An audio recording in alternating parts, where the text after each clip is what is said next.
Evening all, it's live chat 85 here on Brooksy's Bass Corner, coming to you all the way from London town here in the UK. It's Tuesday night, 8 o'clock. It's live chat night, of course. So this is, as far as I can find on YouTube and all the other social media platforms, the only regular bass live chat here on YouTube. The best bass live chat, some might say. Who am I to argue with them? So it's live chat 85. Good to see you. Welcome. Come on in. We're talking bass guitars, bass amps, bass effects, bass accessories, strings, leads, straps, gig bags, great bass players, albums with great bass players on. If you've got any problems with your gear or you're looking for some advice regarding bass, maybe you're looking at a purchase, or maybe your gear's playing up, or maybe you're going for an audition, your first bass playing audition, maybe, or you're looking to set a pedal board up, or you're trying to set up an amplification rig, come on in. If I can help you, it's what I'm here for. Here to give advice, here to give information. If I can offer any knowledge that helps you out, that's what we're here for. All free of charge, of course. So if you've not been here on a Brooksy's Bass Corner live chat before, as I say, come on in. We're a friendly bunch. If I don't know the answer to a question you want to ask me, I'll throw it open to the rest of the fine people that we have here on Brooksy's Bass Corner. So this is the video window, of course, on YouTube. Directly below, if you're on the mobile app, is the live chat window. If you're on the desktop version, it's that way. So you'll see a comment box at the bottom of that live chat window. Put your comment or question in there, press send, and it'll appear here in my live chat feed. I'm not seeing anything occurring there in that window. I'm just checking everything's working okay. Bear with me a moment, just checking the stream health is good. It is, so that's fine. So we'll just wait until some people come on. So that's cool. So yes, that's the live chat window. At the bottom of the live chat window, you'll see there's an emoji icon, so feel free to hit the emoji icon as much as you wish.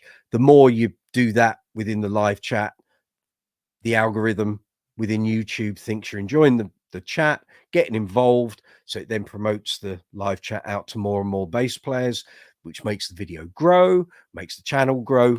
And that's generally how this all works. Next to that, you'll see a rectangle with a dollar symbol in it. That's called Super Chat. There's also a facility here on every video on the channel, because we're a monetized channel, called Super Thanks. They both work the same way.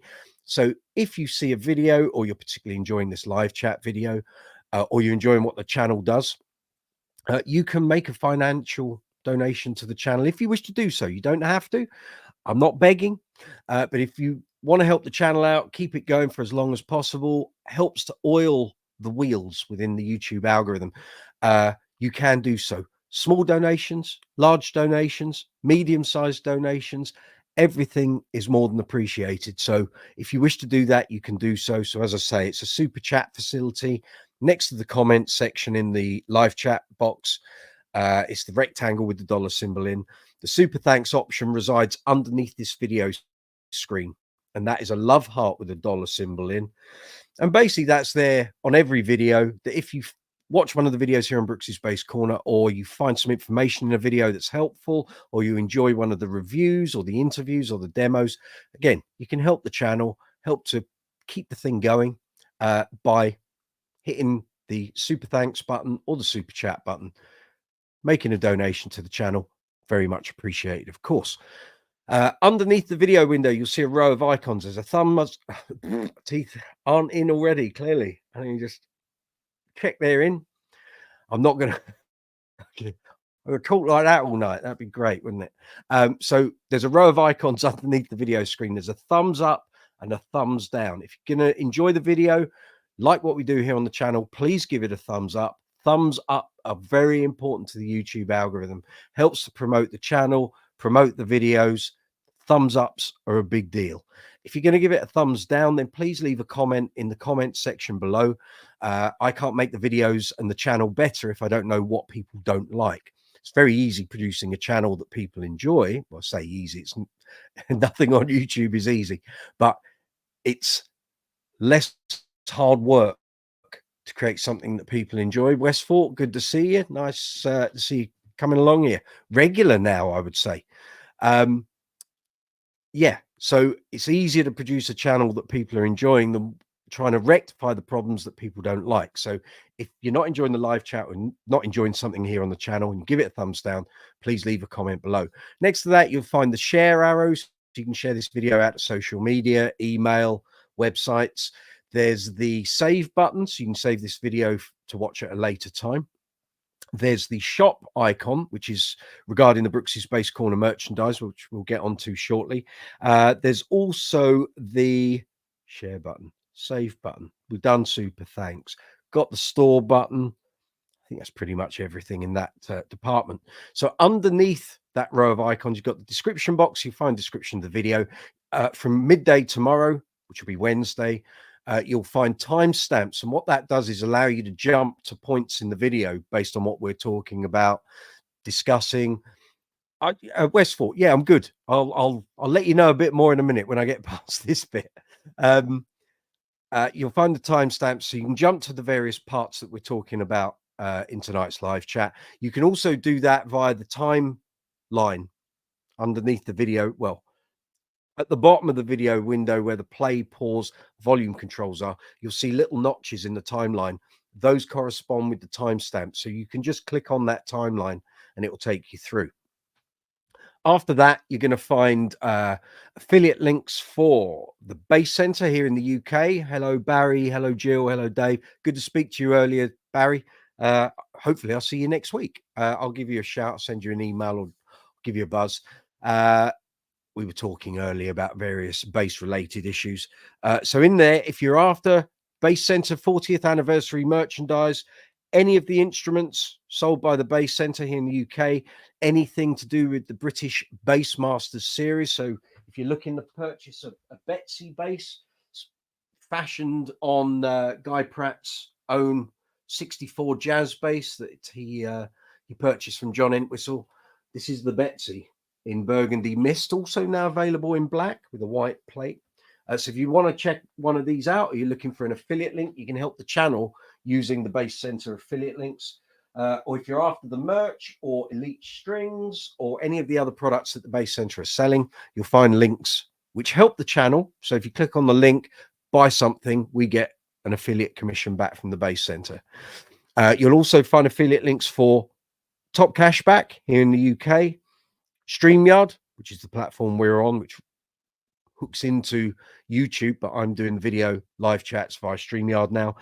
And also there is vidIQ. So I've had a few people ask me, what's vidIQ all about? Well, basically it's like an educational, it's like an educational hints and tips, and it's a channel of presenters who are basically on the same YouTube journey, and they kind of direct the things we need to do and the things we shouldn't do, and gives us hints and tips. And the actual vidIQ interface, I can't go into everything in it, but there's so much that actually it allows you to progress quicker if you follow their advice. And again, their educational materials with regard to furthering your channel success here in YouTube.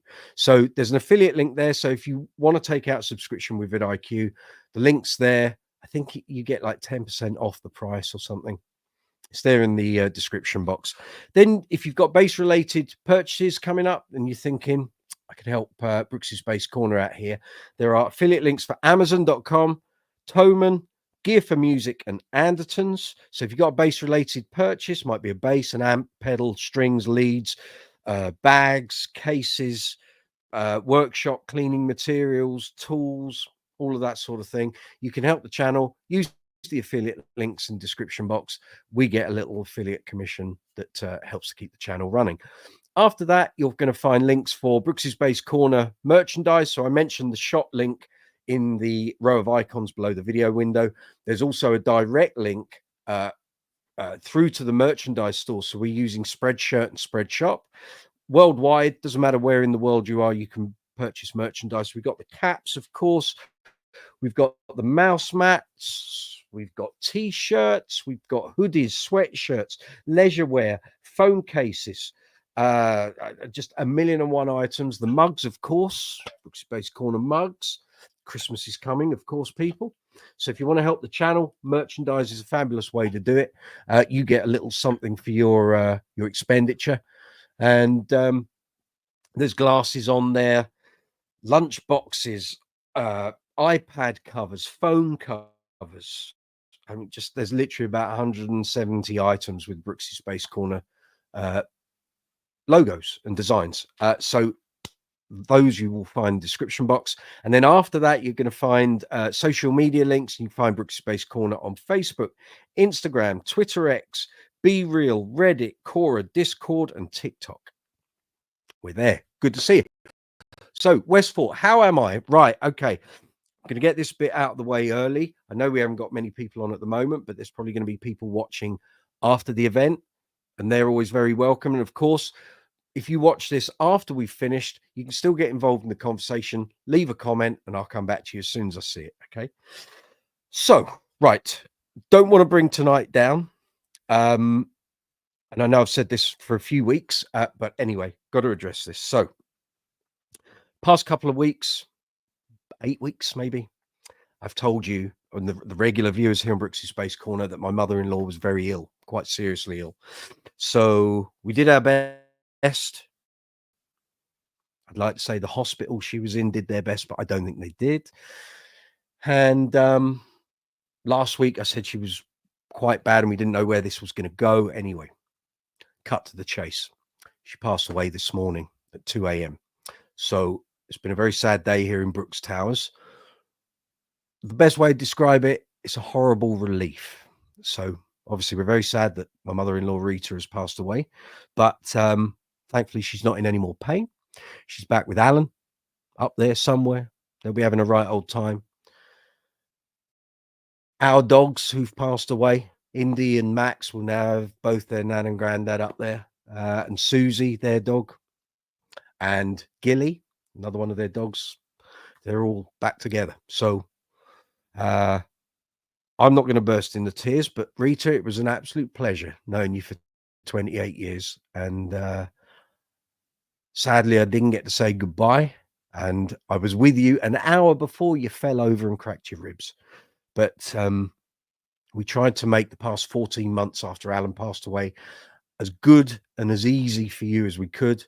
I hope we sort of succeeded in that respect. I'm sorry with what happened at the hospital, but here we are. So we soldier on. So that's it. So Rita, thank you for everything. It's a pleasure. Right, on with the show. Brooksy Space Corner live chat 85. Thank you, Westfort. I can see that. All my condolences. Thank you. So we are soldiering on. So, as we've said on numerous weeks, over the past couple of weeks, I was going to show you my pedal board for the new Uncle Funk show that we're doing, Decades of Dance. First show this week, did dress rehearsal at the weekend. Past couple of weeks, I've said we're going to do the pedals, and every week something's cropped up. And with my mother-in-law's situation, it became a bit difficult to get everything done each week. Anyway, we did the dress rehearsal on Sunday. Think I've got my pedals set up, but I haven't finalized it on the board. But I've got all the pedals here. We're going to plug them in one by one. I'm going to talk you through the set list, what I'm using the pedals for, how I'm setting them up, the settings on each pedal to get certain sounds.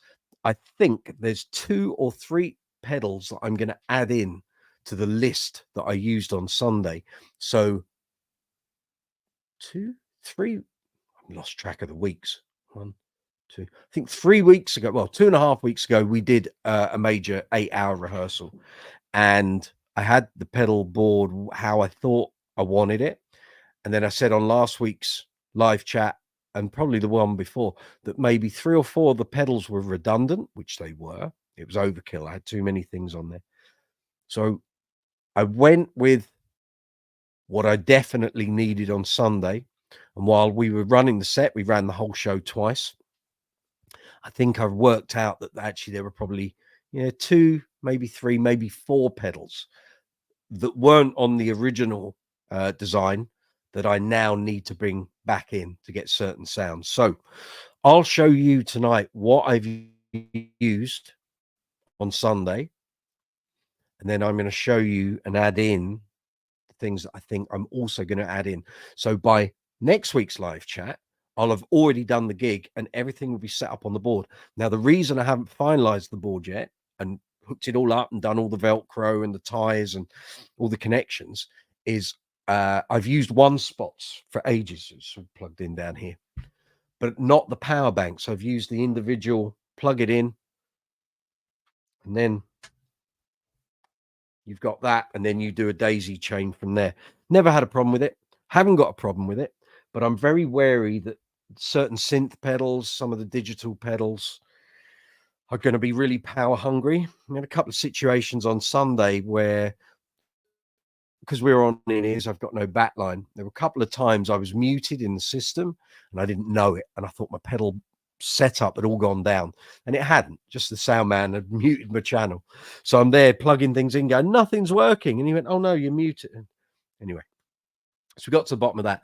And while I was doing it all, we were having a chat about what happens if any of the pedals go down and and I thought, you know what, I need to safeguard this. So even though I've got 3 of these one spots here, I've decided to buy the True Tone one spot CS12 power bank. So that is going to sit on the underside of the pedal board. It comes with a bracket. Should be here tomorrow. If not, it'll be here Thursday.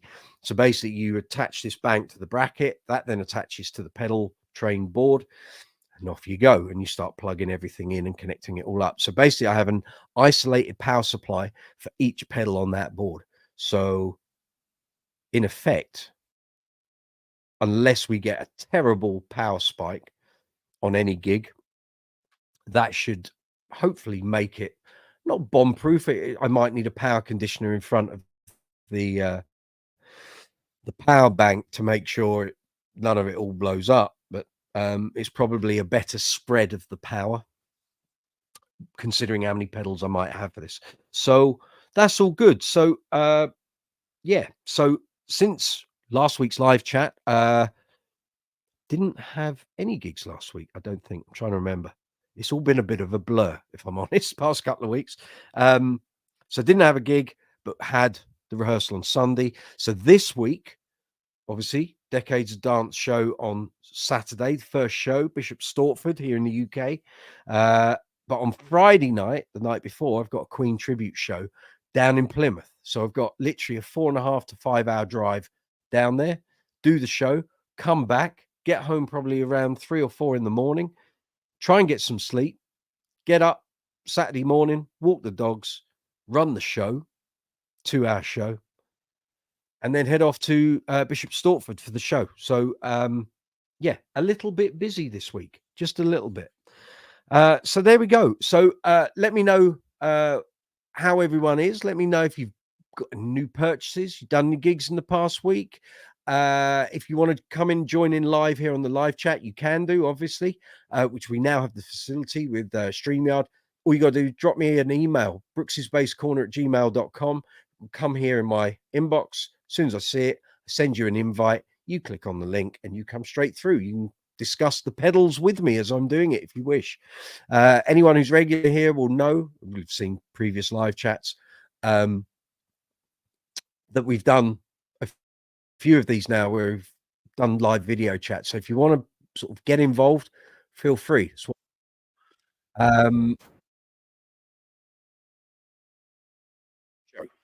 And I should point out there is no topic of chat. It's just anything bass. So if you want to talk about pedals, talk about the show, talk about the bass I'm going to be using, anything to do with bass. We haven't got like a regular theme like we have had for the past 10 weeks or so. We're just talking everything bass this week. Okay. So in my mind, going into Sunday's rehearsal, the past couple of rehearsals that we've done, I've been focusing on using a 4-string Music Man StingRay, because a lot of the dance music through the 80s, 90s, early 2000s, StingRays were all over them, whether it was a 4-string or a 5-string. So this is mine, fitted with an Aguilar replacement humbucking pickup, and in here I've replaced the standard StingRay circuit with a John East StingRay replacement. So anyone that's not familiar with these, I've mentioned it before on live chats, but I'll go through it again, and I'll put a link in the live chat to the review video that's here on the channel. So let me do that first. So if you want to check this out, hear how this bass sounds, it kind of goes through sort of various options available, and the tones that I have on offer here. Just bear me a moment. Let's just get that sorted. So,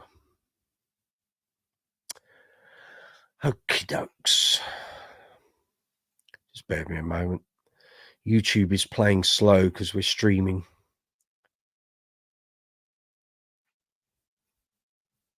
Next one.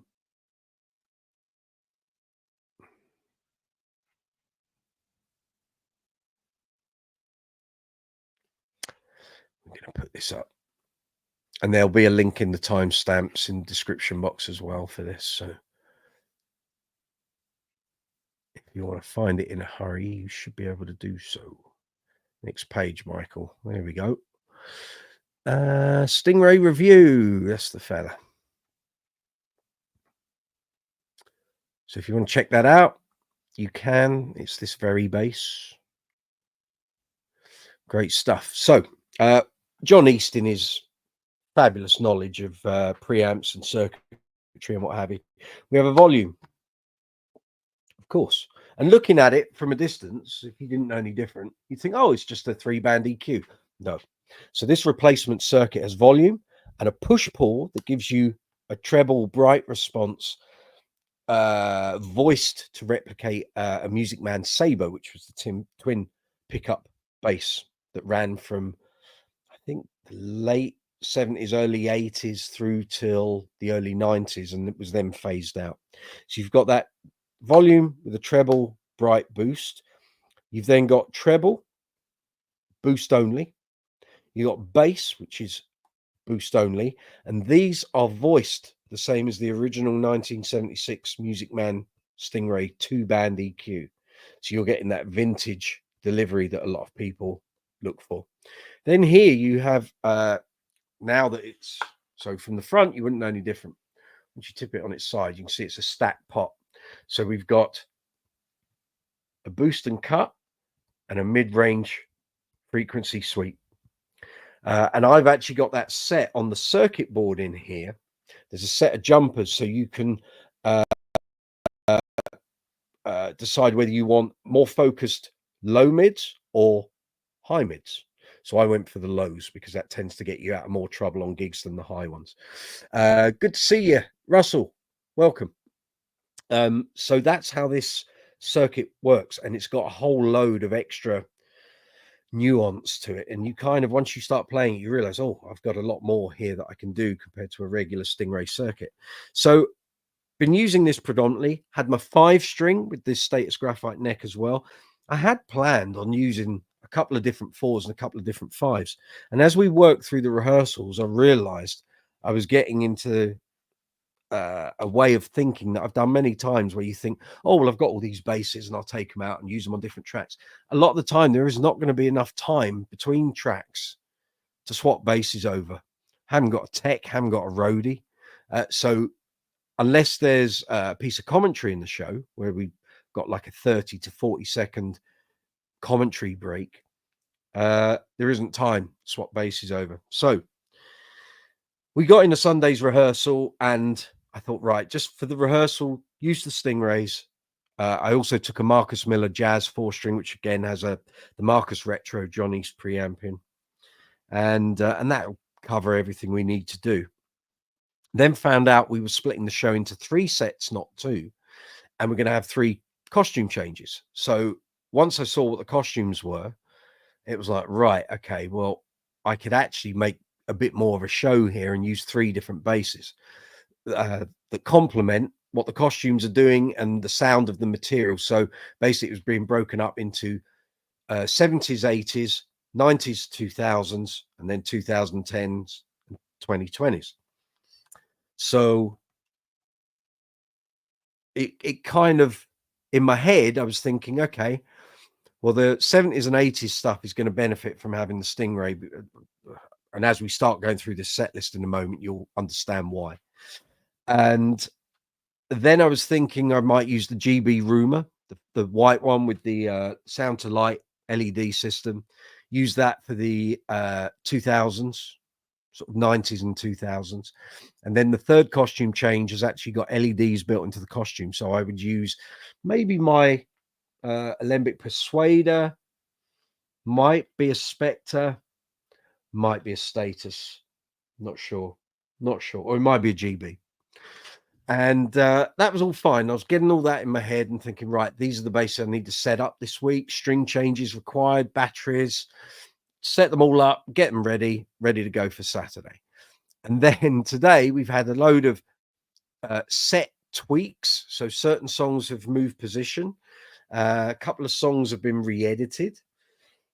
And late in the day, probably about 4 o'clock, got told that we're only going to do 2 costume changes and we're back to 2 sets, not 3. So it's kind of changed my outlook on what basses I'm going to use. So I'm thinking at the moment that when I look at the set list in the morning, I'm thinking it's probably going to be this StingRay and then one other. And it's a case of, well, which do we want to go for?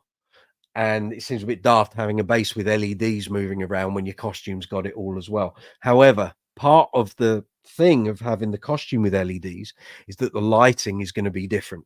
So it's going to be darker with more effect lighting rather than blitzing the stage with colors and a whitewash and all of that sort of thing. So it makes no sense really to not have a bass with LEDs in if the stage is going to be dark. That's the whole point of having them, of course. So I've got to weigh those things up. So I wouldn't be surprised if my choice of bass changes between now, or basses between now and the weekend. But I think what I'm going to do is either tomorrow or Thursday, because I'm out all day Friday with the Queen show, is I'm going to get these basses in the workshop, restrung, cleaned up, new batteries, do the full bells and whistles, record it all, film it all, and now I've got workshop videos to edit next week and the week after. And I think maybe what I'm going to do is get 4 basses ready. I'll take them all to the gig, and then on the night in sound check, I'll decide what we're going to go with. But they'll all be ready to go. New batteries, new strings, all stretched in, ready to go. So that's my plan. So for this, showing you the pedals and what have you, I'm going to just use the StingRay. Now, having done this before where we run through the sound card, or if I run through an amp, we get the whole sort of squashy bass signal and things cutting in and cutting, well, not cutting in and cutting out, but you get that sort of compression thing going on.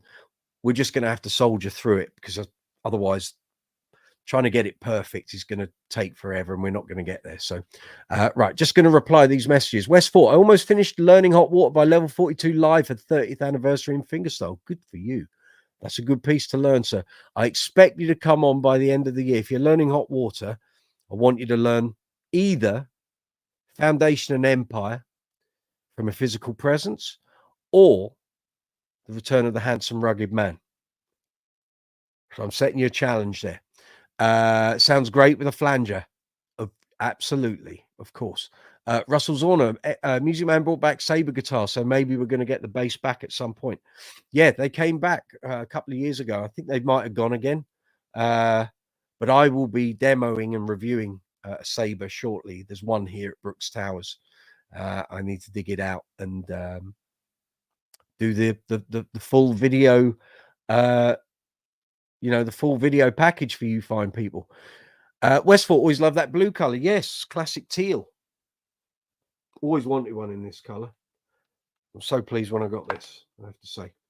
So, yeah, so there we go. So you got any questions? Anything to do with bass guitars, bass amps, effects, gig bag, strings, fixing basses, fixing amps, fixing pedals, setting pedal boards up? Want to talk about great bass players? Fire away. It's what we're here for. Right, let's do this. So I've got the bass, tuners there. I've got to work backwards. So as I've spoken to John East past couple of days, I'm going to see him hopefully this week, if not next week. So when you plug this bass in, basically you get this high-pitched screaming sound, and it's the circuit all firing all the chips and components up. He said, do it backwards, Mike. So plug the bass in before you plug into an amp, audio interface or whatever. Then, so plug bass, pedals into the interface, so you guys don't hear the screaming. So let's get cracking here. So I'm going to go through the pedals sort of one by one independently. Got any questions, put them in the live chat box. If you want to come on here live, then email brooksyspacecorner@gmail.com and I will bring you the screen, and I will come back to all the messages once we fired through this. So this might take sort of half an hour or so, but hopefully you'll find it useful. So bass plugged in into the tuner pedal. So for this, I'm going to be using for this show on that board, I'm going to be using a Boss TU3. This is my old and trusty TU2, of which I have several of these. Bomb proof, fail safe. Never had any problem with Boss tuners. Love them. Reliable. This one's been, I bought this in 2001 and it's okay. It's a bit chipped and a bit dirty. It's fine. It does everything I need it to do. Okay. Never let me down.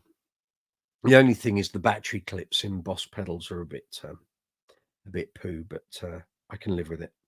Haven't had to replace one yet. This one might need replacing at some point.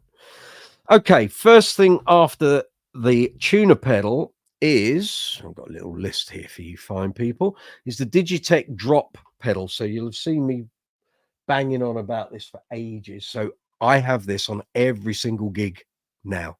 I use it all the time. If I'm doing a Queen tribute and the Freddie sings a semitone down or a tone down, nothing changes. I still play the songs as I've learned them in the regular keys. You just set this up. Let me plug it in and it will become a bit more apparent. In fact, let's do that.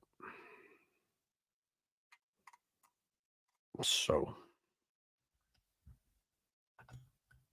once it's plugged in, a bit of power wouldn't go amiss, would it, Mike? Bear with me, gang. It's been a trying day. Right. There we go. So the way this works, for anyone that hasn't seen it before, I'm trying to get it up here. I've got a short patch cable, but I'll just try my best. So basically, this allows you to play in your regular tuning, and you can drop semitones. So it will do up to 8 semitones. So actually 7, and then it will jump to an octave below. So if you're playing in A and someone wants to sing in G, or someone else in the band wants to play in G, you can still play in A, and you just set that to 2 semitones down, and you control it via that. Yeah. So like we're doing a couple of the songs in the set, we're tuning down a tone, so 2 semitones. So all the other songs play as they are.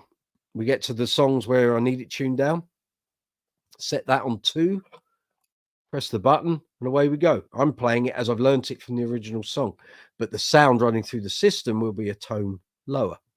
Now, the joy of this pedal, it's got 2 features. So if you only need to use the detune feature or the octave feature, because it's got an octave effect in here, if you only need it sporadically, you don't need it left on for like a whole big chunk of a song or the whole song, it's got a latching effect. So you select on, and the effect only works while you've got the button depressed, and as you take your foot off it, the effect goes off. So say you only needed it for like a 4-bar or an 8-bar break, turn it on, take your foot off, and it goes. I use it for things like when we do in Disco Inferno, Uncle Funk's Disco Inferno, I use it when we play Relight My Fire, which we play 3 semitones down. So the original and the Take That versions are in D. We play them in B. Male Hobson's issues, Hobson's choice voice. Yeah. So I play this in B, and I'll set that to 3 semitones. That microphone's in the way, isn't it? Let's get that out of the way. better. So I have that set to 3 semitones, which goes that way. So that's now, if I'm playing in D, it'll be in B. You'll hear it in a minute. I'll kick it in.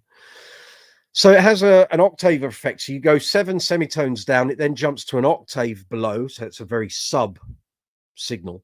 But if you then go to the next setting, which is octave and dry, it takes your dry signal. So if you're playing in D, it'll have that, but it'll also give you an octave below that D. So if you want a low D without having to use a 5, as with any octave pedal, set it to that, kick it in, you got an octave effect. Now you have no controls, so you can't affect the affected sound. There's no, like you would have on a regular octave pedal, there's nothing there.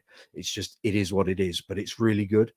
And I use it a lot. And on my regular board that I've had since we came out of lockdown, I have this and another octave pedal, because they're totally different sounds, totally different octave sounds. And I like having the options. So anyway, let me plug this in into the interface, and we'll let you hear it.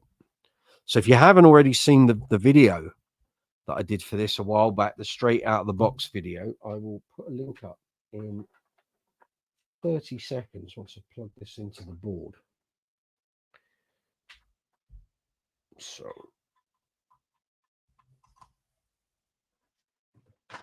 now I've had a lot of people complain about what I've said in that video, telling me the pedal doesn't do what I say it does. Yes, it does. It does exactly what I say it does, because that's why I use it. The problem is not every bass and every pickup and circuit works in the same way, which is why, thankfully, whenever I've tried to use it, it's been perfectly okay. I've had no issues, but I keep getting players going, it doesn't do it. It doesn't do it. The tracking's bad.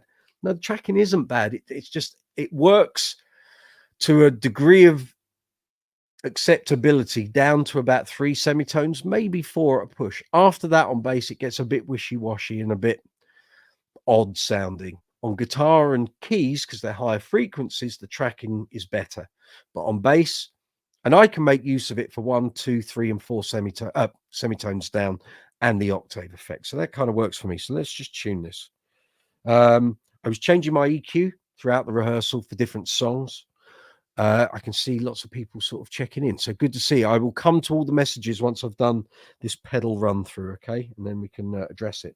So I was running the volume about 90 to 95%. I generally don't run at full pelt, because certainly not with a StingRay, because it'll just make everything distort and fill it out with EQ, and you want to try and rein your EQ in. I was using the treble boost on here, and I was setting the treble at about 75%, but on a couple of the songs I turned it down and just went with the treble boost on the push-pull. Mids changed. I was changing my mid settings throughout the gig. Some songs needed more, some needed some high mids boosting, some needed some lows. Bass EQ was about 80%. I tend not to run that full flat out. And you'll understand why in a little while once I start running through the other pedals, because I had some tone shaping pedals in there. Oh, I can see lots of people coming on.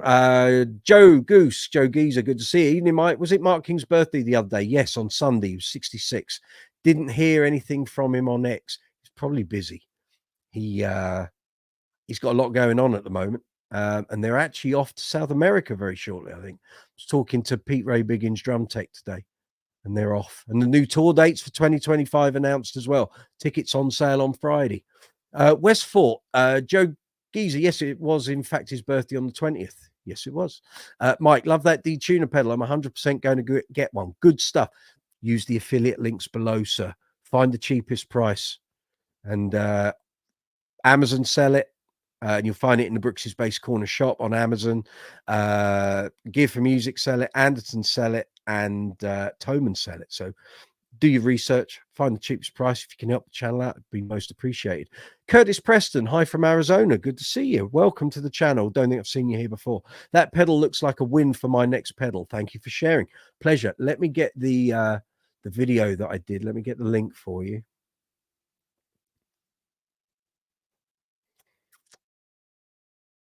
and you can check it out. Here we go.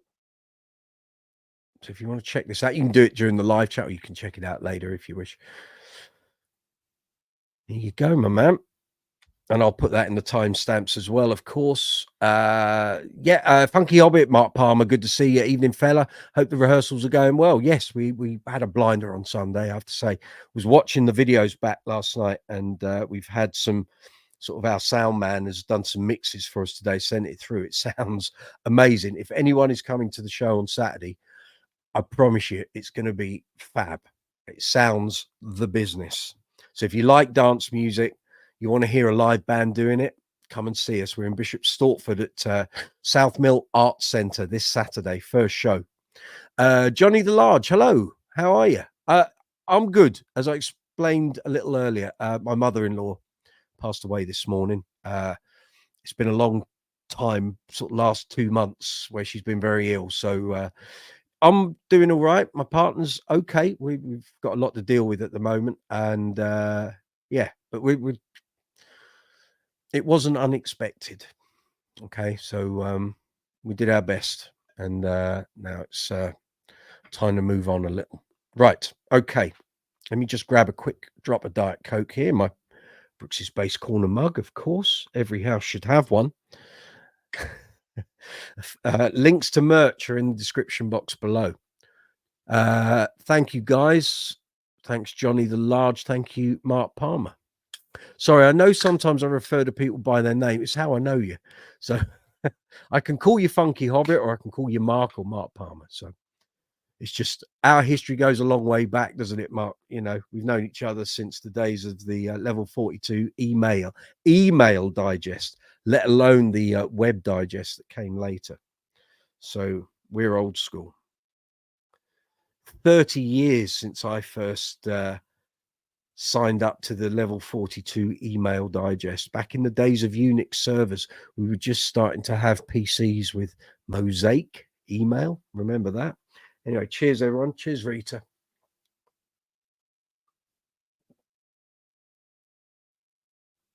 Right, little parch there. Right, let's crack on here, eh? So the tuner is the tuner, okay? So there's nothing particularly outstanding that I need to explain there. If you've got any questions about it, more than happy to turn the tuner off. We've got signal, excellent. Now, what I don't want to do is play so loud that it squashes and compresses, which is what it normally does. So I'm going to need you guys to be my ears tonight and tell me what's going on. Okay, so if it sounds really bad and compressed and squishy, we're going to have to try and either soldier on or find another way to do it. But let's see how we go. So without the pedal, this is the Digitech drop, by the way. So without the pedal, regular bass tone, okay? So is that okay, guys? Tell me.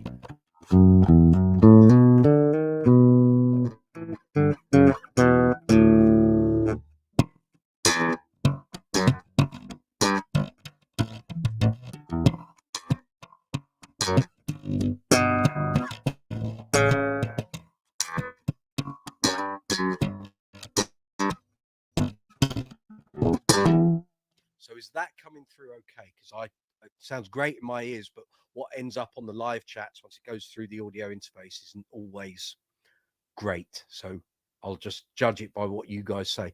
Cool, not too compressed. Bonus points for you, Mark Palmer. Well done. Okay. So that's me. Concert tuning, nothing's changed. If I kick that drop pedal in, I'm going to just play something regularly in the key of A, and then I'll kick that pedal in one semitone down. You're going to hear the difference. You'll hear the tracking. You'll hear sort of the tonal difference that happens. So if I go...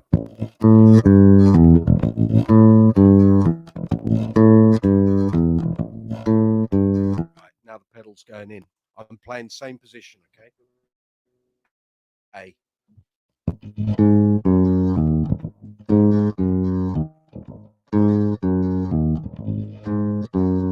Now, if I drop it down another semitone, so we're a tone down. Then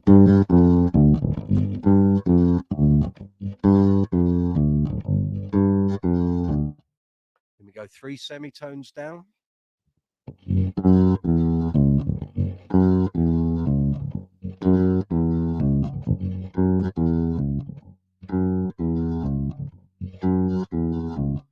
another semitone down, so we're now two tones down.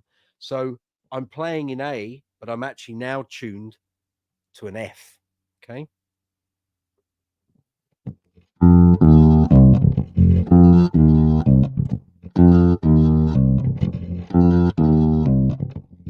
That makes sense.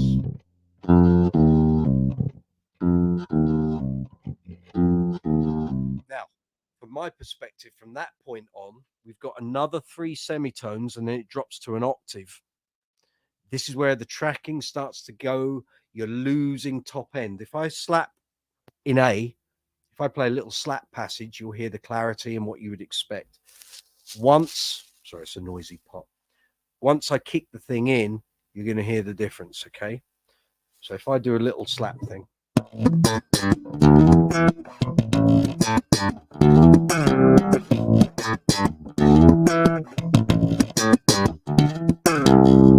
Okay, so this is set to 4 semitones down, so 2 whole tones. If I play that same passage, you're going to hear top end is pretty much gone for slapping, okay?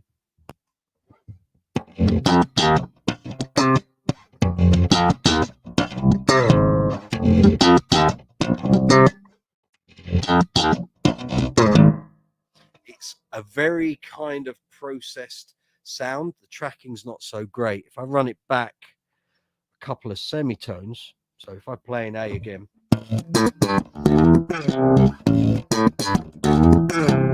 kick it in 1 semitone,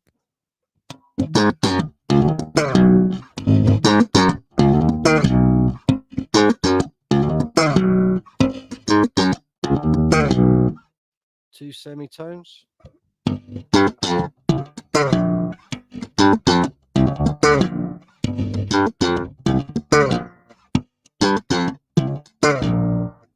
three,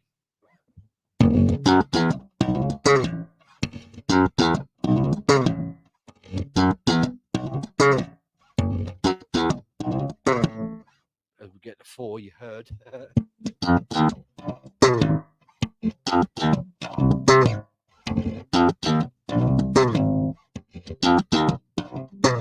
Right, after 4, fingerstyle, pick, slapping, it starts to get too mushy, too wishy-washy, not accurate enough. As I say, guitars, keyboards, other instruments, higher frequencies, it tracks a lot better, maintains the signal integrity a lot lower. But on bass, you kind of get to this point and then you could use it in an electronic band. You might like the tone, but I've often found if I have to go below 4 semitones, it's not going to work. Not going to work at all. So if I go to 5, so now if I play in A, I'm actually in E.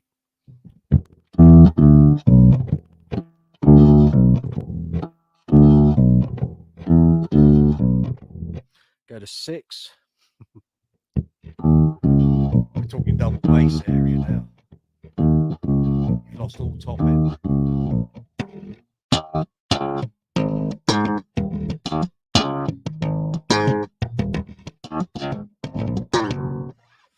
Go to 7.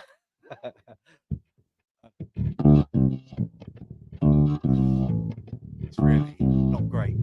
I'd be embarrassed if I had to do that. Then you go to the octave, which is like, you know, it's not 7 then 8. It's actually 12 semitones for that.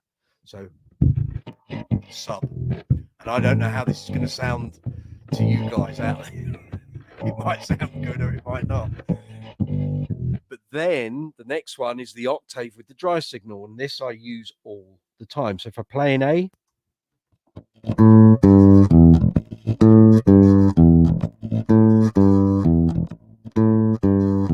kick it in.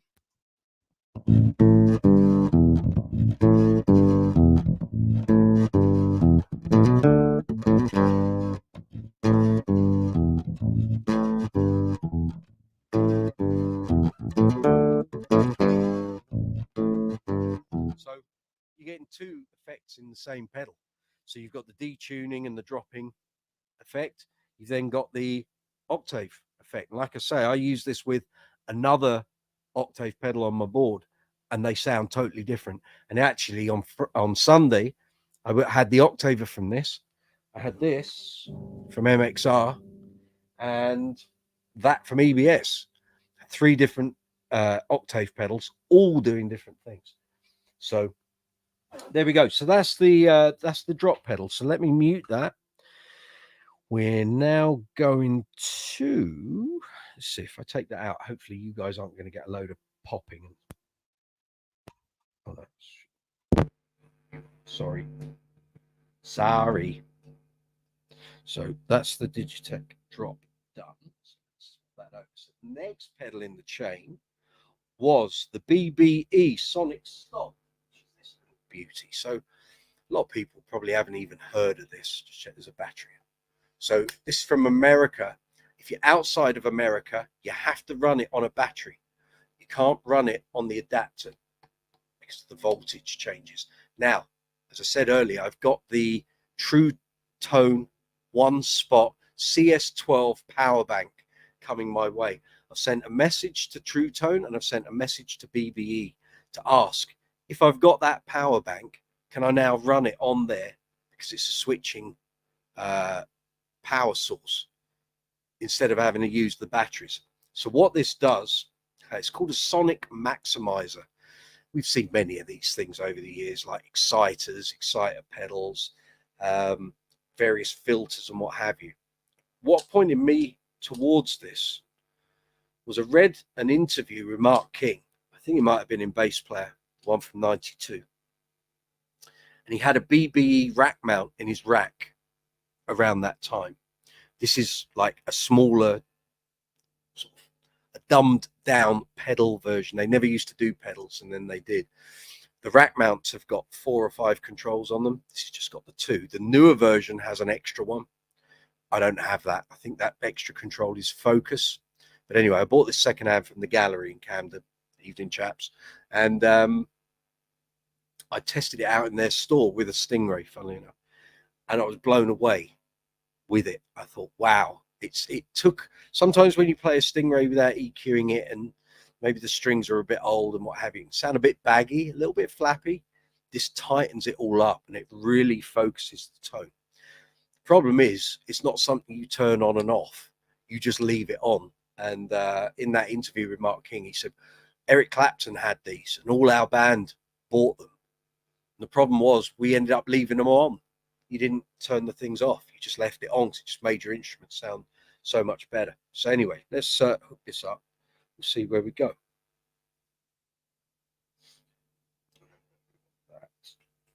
There's no power for this. So there we go.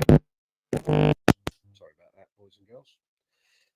So just tune up here.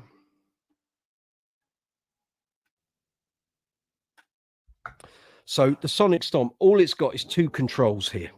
So I'll show you. It's low contour and process. So you can see that. Yep. That's all there is. There's nothing. So like I say, the new one has a focus control. I don't know how that works. I might, if I can track one down in the store, I'll let you know. But anyway, so if I play, we've got that set to 8 and 7. All right, let's go to halfway on both. So if I play regularly,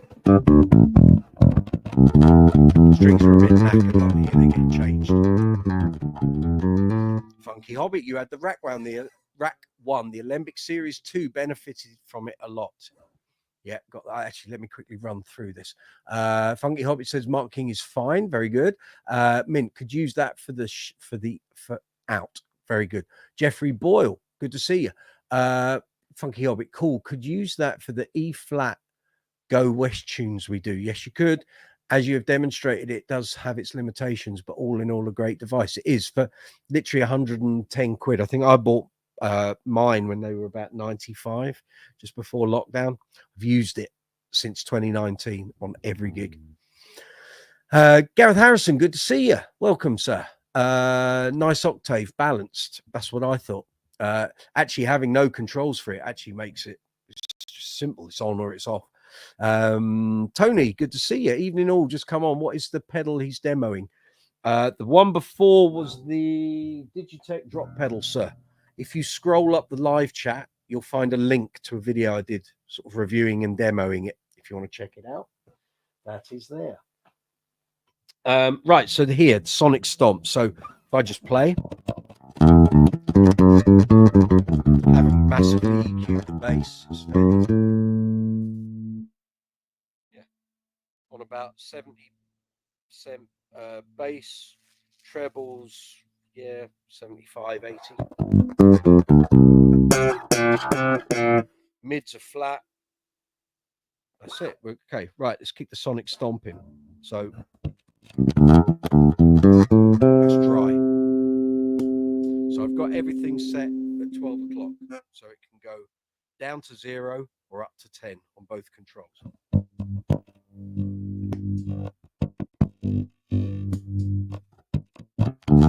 I'm going to give the low contour a boost up to about 7.5. So without it,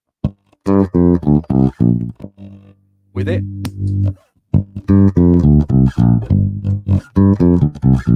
without it, with it. It's tightening up that lower end, giving it a bit more body, a bit more presence without being boomy. So I'm then going to add in the process control. Okay, so which then kind of gives you a bit more about. It's not articulation necessarily. It's like presence, but without being like bitey, like too much. Take it off.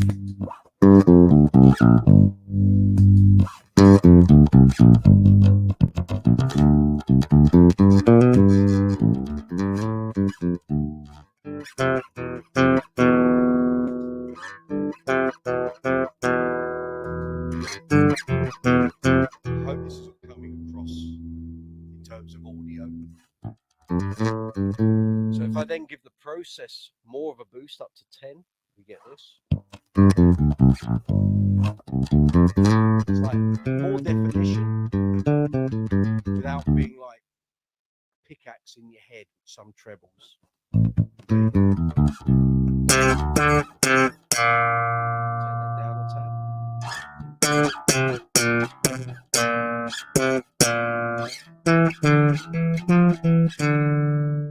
Take it off.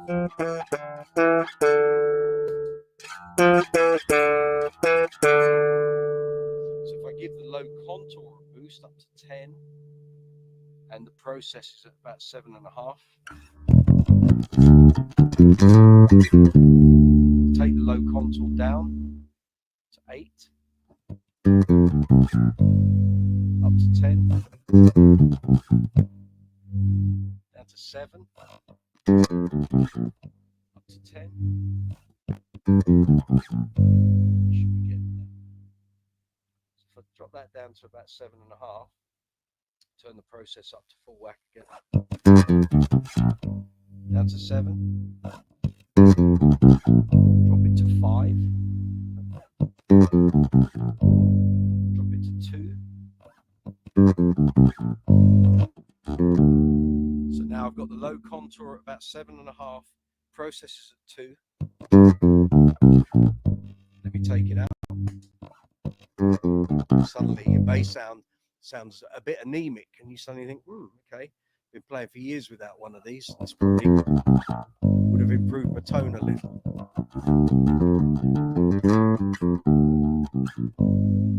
So that's the Sonic Stomp. So as I say, once you turn it on, you don't really turn it off. It's just a shame that here in the UK you got to run it on a battery. Now, yeah, I could get one of the rack mounts, but you just don't find them here in the UK very often. I don't even think they have a UK distributor.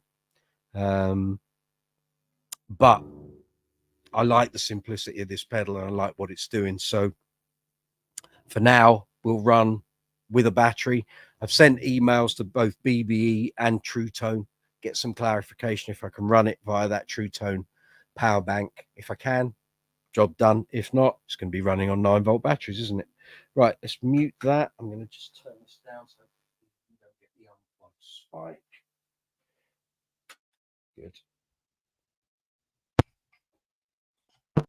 You get a little something. Sorry. So next in the chain is the Boss GEV7. So obviously there's loads of EQ pedals out there. Most of you know, big fan of active basses. I like passive basses too. I'm not against passive basses. I use them often. But on most things, I like to be able to have some EQ control in my hands while I'm doing a gig. So if things aren't right, stage isn't right, room is making a din, I can do things without having to turn around and fiddle with amps. I want to do it on the bass, right? So anyway, one of these came up secondhand at Bass Direct about 1.5 years ago. I'd had my eye on one of these for years. I used to have, I've still got it, the Boss B5B, 10-band EQ, fabulous. Now, yes, I'm a big advocate that you can have too much EQ. You got active EQ on your bass, you got EQ on your amp. What the hell do you want EQ in a pedal for? Well, for me, on this show, there's quite a lot of songs where we have regular bass and all that. You've then got songs that have bass synths on.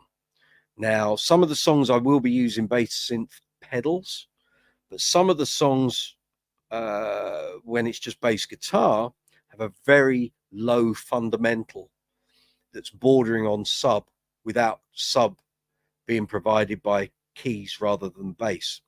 So I was thinking, right, I need something. And okay, I've got my Aguilar tone hammer, of course. That's what everything is going out to the main system on. And that's got EQ as well.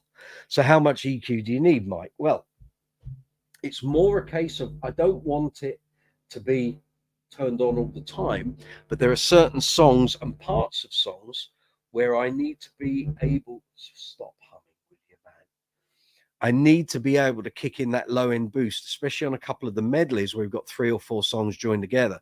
We might only be doing 2 minutes or less of a certain song where I just need that low end fundamental, and I don't actually have time to change anything on the tone hammer or even change the EQ on the bass. I've literally just got to stamp in the sound and stamp it back out again.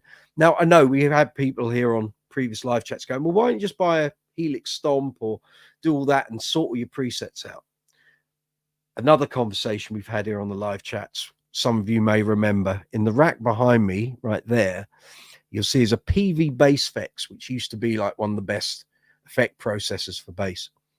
My story with that is I wanted one for years, finally got one, got the floor controller as well.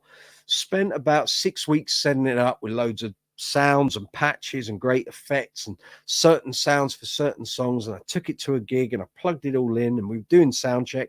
You couldn't hear any of it. And I literally did not have the time to go in between sound check and the gig starting and fiddle with all the presets and the controls and the parameters to make it sound right. I like pedals. I like being able, if something doesn't sound right, I can literally just go and change it. And that happened on Sunday with this. I had too much bass boost. It was swamping the mix. I was able just to go in, go adjust some of the low end. I gave myself a little top end boost just for clarity. If some of these songs were low, but there might be string plucks or some sort of vague slaps. And just adjusted the level. So what I'm looking for is an EQ change, not a level change. I don't want my levels shooting up and down and all over the place. Causes the sound man no end of problems. What I'm just looking for is a tone change. And this just did the business. I'd looked at the Source Audio EQ2. Very nice, very lovely. I'm a big Source Audio fan. It's £200 for an EQ pedal. That wasn't. And this did what I needed it to do the other day. So very happy with that. Well done, boss. Been around for years, these things. As long as the little fader caps don't come off, we're laughing. So that's what that was doing. I can plug that in. I'm guessing you probably would like to hear a few bits and bobs from that. So let me get power. Oh, where are we going here? That's the fella on there. So basically it's a 7-band EQ with a level fader, and I'll tell you what the band frequencies are. Sorry, not bandwidth. We'll talk about that. We got 50 hertz, 120 hertz, 400 hertz. Get your microphone in front of you, gob, you fool. Yeah, 50 hertz, 120, 400, 500, 800, and then there's a big jump, 4 kilohertz and then 10 kilohertz. Now, you might think on those last two, the big jumps, you might want like a broader 10 PCQ, maybe 12. So you're getting some more of the higher mids rather than going from sort of a low mid to a top end. But I can only go on what I've used it for, and it's been great.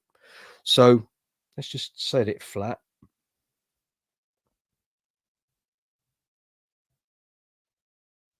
Okay. So without it,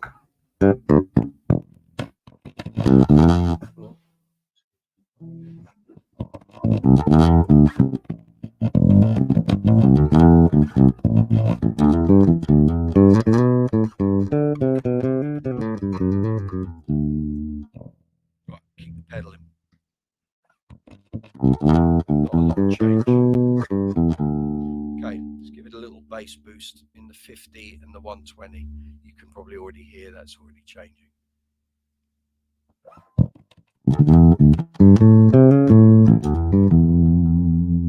Okay, a bit of top end clarity. Take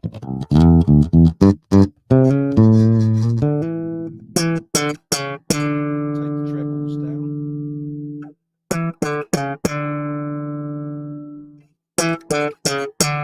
Go for the 10K, right, fully boosted. And the 4.5 fully boosted. I'll take them down. You can hear it. Okay, let's take the bass and the trebles down. We're going to give it a bit of a mid boost. Okay, so without it. Take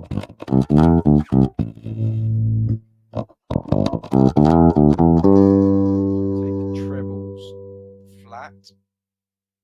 Mid. I'm just going to boost the level a little. Get that woody low to mid.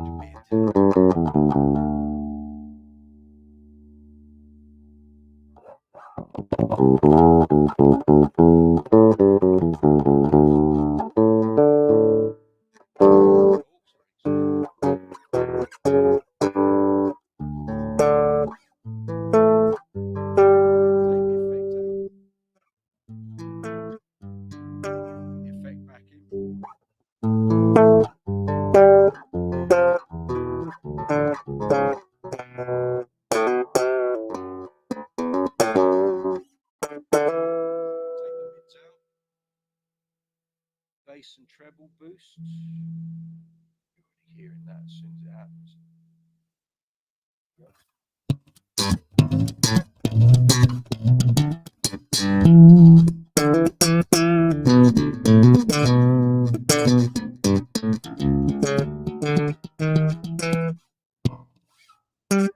Bear in mind these strings are very dead. They've been on since 2016. They're very dead. They're coming off this week. Take the effect off. It's great. Does exactly what I want it to do. Easy. Something doesn't sound right, I can get in there and change it on the fly. With it, I can carry on playing as long as it's an open string. I can come down and I haven't got to go into any presets or anything like that. So that is how that works. So I'm very happy with that. £65 second hand, very well spent in my mind. Get ready for a little bang. Hold on. There we go. So next one, the MXR vintage bass octave. So recent weeks you'll have heard me talk about this. So I can regale the story. So Mr. Gary Banton and I got together in 2019, about 4 months before COVID hit, and he had a whole load of Octave pedals and he couldn't get the sound he wanted, and he couldn't work out which one he wanted to keep, which ones he wanted to sell. Went round there, we sat there with all the Octave pedals we both had, and this thing came out trumps based on the Octave effect and sounds that he was looking for. So before MXR or Boss or anyone comes on here and goes, well, but our pedal's the best, for what Gary was looking for, this won out. It actually beat the bigger brother in the same color. So this is the smaller version. There's a slightly bigger version in a regular MXR pedal housing. This sounded better than that. It's meant to be exactly the same. This sounded better. It's also got a mid boost there. So let's hook this up, see how we go. So it's got a dry control, Octave 1 and Octave 2, apparently designed around, get ready for the bang, thank you, designed around the Boss OC2, the classic Octave pedal that everyone knows. So let me just tune here.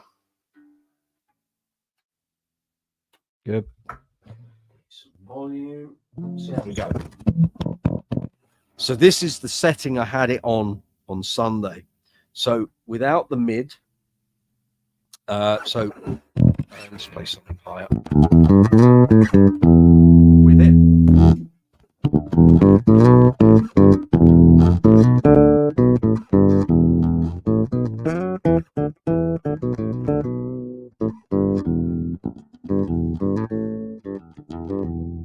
Okay. Then you can start playing around. So if you add the mid boost, take it out, add it in. Kind of gives you a more harder definition. It's the only Octaver I've got with a mid boost effect. Oh, my finger's a little off today, sorry.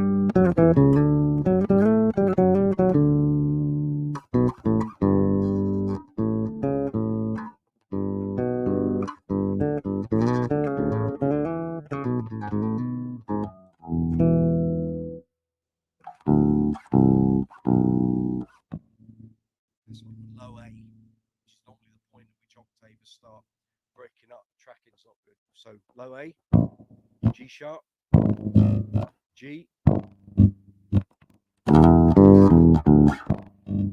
F sharp. So there we go. F, E. It's not bad.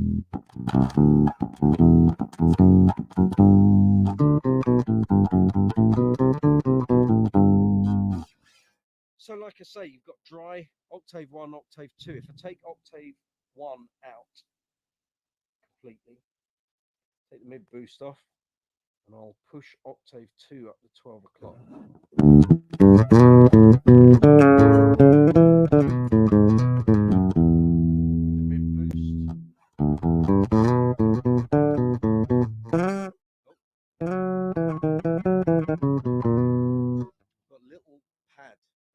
On my little finger has not split, but I've got like a bit of a groove on the skin. Every time I'm fretting a note, it's just sliding over it. I need to get emery board or a pumice stone. Just grind that away. Now the thing with using Octave 2 is you use it in conjunction with Octave 1. Get a bit more definition in your tone.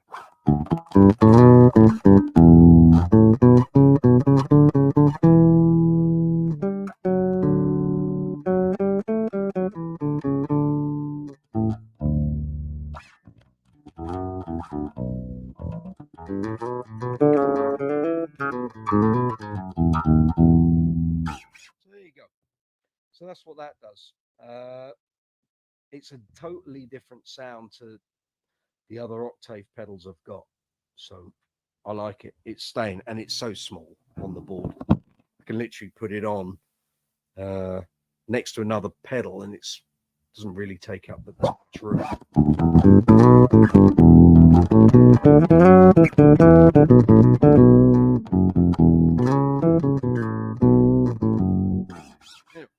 So there we go. So that's that. Next up is the EBS Octabass, and we'll go through the chaining of the pedals when we get to the end, okay? So, very good. Get ready for the bang. Oh, there we go. So, EBS. So, I've been using EBS pedals since 2001. I used to be fully paid up member of the EBS club. You can see behind me if I go that way. Let's get that out of the way, shall we? See a pair of Fafners in the rack. Kept those. I used to have an HD 350 as well. I've got a whole variety of EBS cabs, but it all sounds totally different to my Aguilar setup. So I am an Aguilar artist, so that's my main squeeze these days. But the EBS stuff sounds, to get ready for the bang, sounds totally different. So with the EBS Octabass, I've got this one set. Normal dry signal at 3 o'clock. Octaves at about 1 o'clock, maybe bordering on 2. And the range has three settings: low, mid, and high. I have it stuck on high. I find the low is too much usually for the basses I've got. The mid is okay, but the high gives it sort of definition, so it stands out. So let's do this. And I don't generally change the settings on this pedal. It's pretty good. So obviously we've just done the MXR. This is the EBS.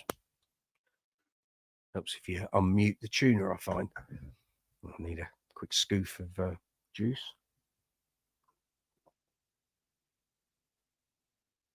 Very good. Hope you find this relatively interesting. If not, I'm sorry. It's been promised for weeks, so this seemed like the best way to do it. I did want to do it sat in front of the amps and stuff, but trying to get all the cameras and stuff sorted out in my office here is in a complete mess at the moment. So this was the best way to do it. You'll see the whole board next week. I'll have room here to do it next week. So anyway, this is the EBS Octabass. So without, with, I'm sure you'll agree, sounds quite different to the MXR. Oh, my tracking's going. If I add more of the octave in there, you can hear it.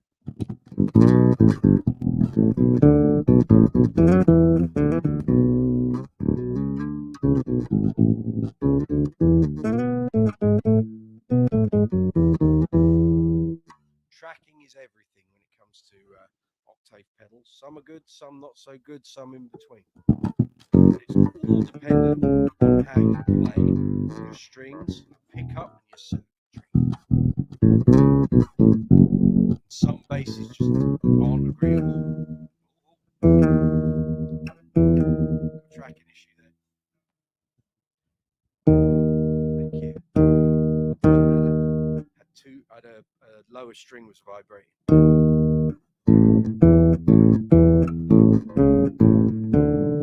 Doesn't like that, does it?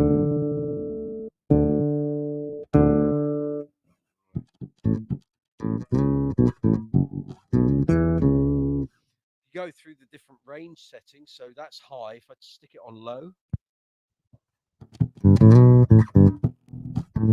so you've lost some of the definition. If I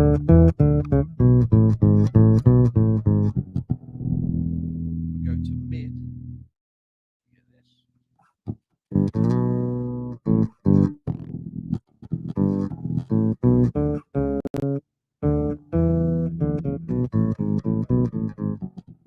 Go to high, which is the way I had it.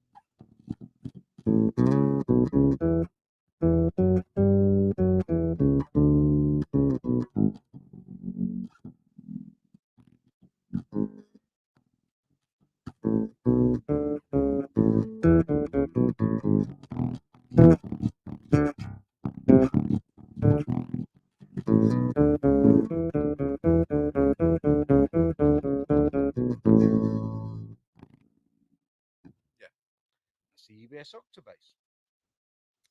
And next on the list, we've got the Boss Dynamic Wah. So I kind of bought this by accident. It was an eBay purchase. and I thought I was buying it for a lot less than I paid for it. And some cheeky bugger in the last 5 seconds put in a higher thing, and I just kept tapping buy, buy, buy, and I ended up paying a bit more than I thought. But anyway, wasn't sure it was what I needed, but it was an experiment. So on Sunday's rehearsal, I was playing around with settings. I thought, yeah, it's kind of all right, but I'm not getting the best out of it. Used it on a couple of songs, not convinced. Used it on another song and changed the EQ settings, and my finger attack, suddenly the pedal came to life. So hopefully I don't need to, no, it's good. It's all set as it was the other day. So let's do this. So bass in. Let's power that up. Good. Let's see if I can give you a decent demo. Get ready. Whoa. Okay. So this is the Boss Dynamic Wah AW3. So, okay. So it has a facility in here because it's a wah. Dynamic means it's affected by how you attack the strings, how you play, your fingering, the EQ. So it can produce vowel sounds like a wah, wah, wah, wah, wah, all of that. So various controls. I am no expert on this. I'm literally just playing around with it on Sunday. But it's got some, you can already hear some of the effect kicking in. It's got some useful sounds. Like I say, once I found this setting, I was like, whoa, okay, now we've got it.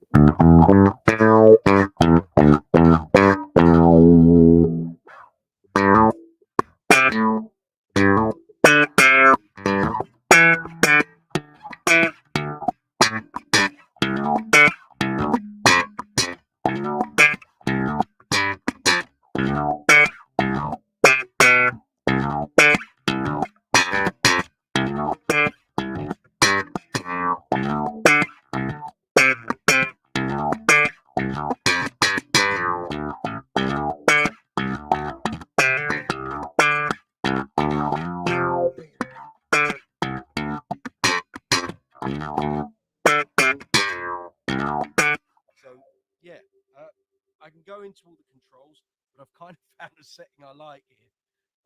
So you have decay, several different settings for manual. So there's vowel 1, vowel 2, and a humanizer. Now the humanizer is where it kind of makes it sound more like almost like a vocoder kind of thing.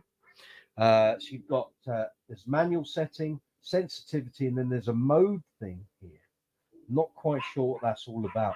This is a slightly more complex Boss pedal where they've tried to put all the detail on the control sticker, and it gets a bit messy and convoluted, but it's fine. We can go with it.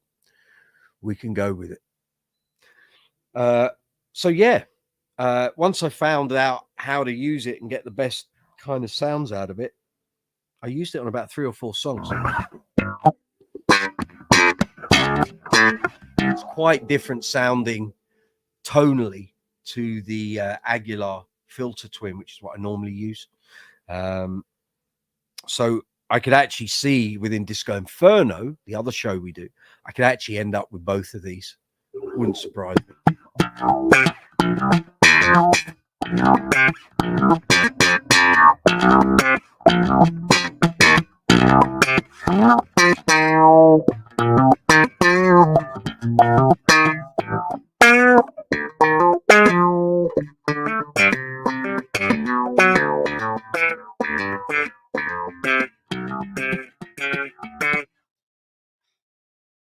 Impersonations all over the shop. It's kind of what it is, you know. It's a dynamic wah pedal. As how you play and how you attack the strings, that's going to kick the effect in. So I need to spend more time with this. I'm not sure I'm going to get time to do it before the weekend, but certainly once this show's out of the way on Saturday, over the next couple of weeks, I can kind of delve into it a bit more and get a bit more out of it. I can see loads of people messaging, so let me respond to these very quickly. Tony, nice one. Very good. Stu Goodman, good Lord, we haven't seen you around these parts for quite a while. Hope you're well, sir.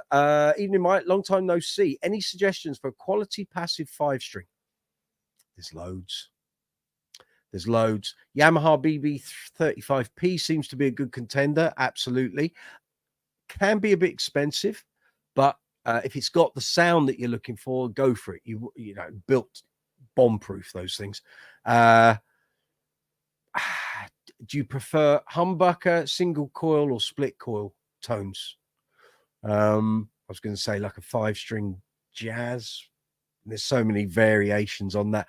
Maybe a side. Depends how much you want to spend, Stu. The only thing I was having this chat with Barry Morehouse from the Bass Center earlier. Passive 5 strings, fine, but you've got to make sure those pickups are going to deliver on that low B. Too many passive 5 strings, especially passive precisions, just sound flappy and woolly. So if you're going down the passive route, make sure that 5 string is singing. Otherwise, it's just, you're going to be really disappointed with it. But the Yamahas usually are very good for that. So yeah, you wouldn't go wrong with a BB35P. You really wouldn't. And like I say, built to last. Funky Hobbit, more focus. That would be one of the pedal, probably the Octave pedal, I guess. James Howard, evening. Good to see you.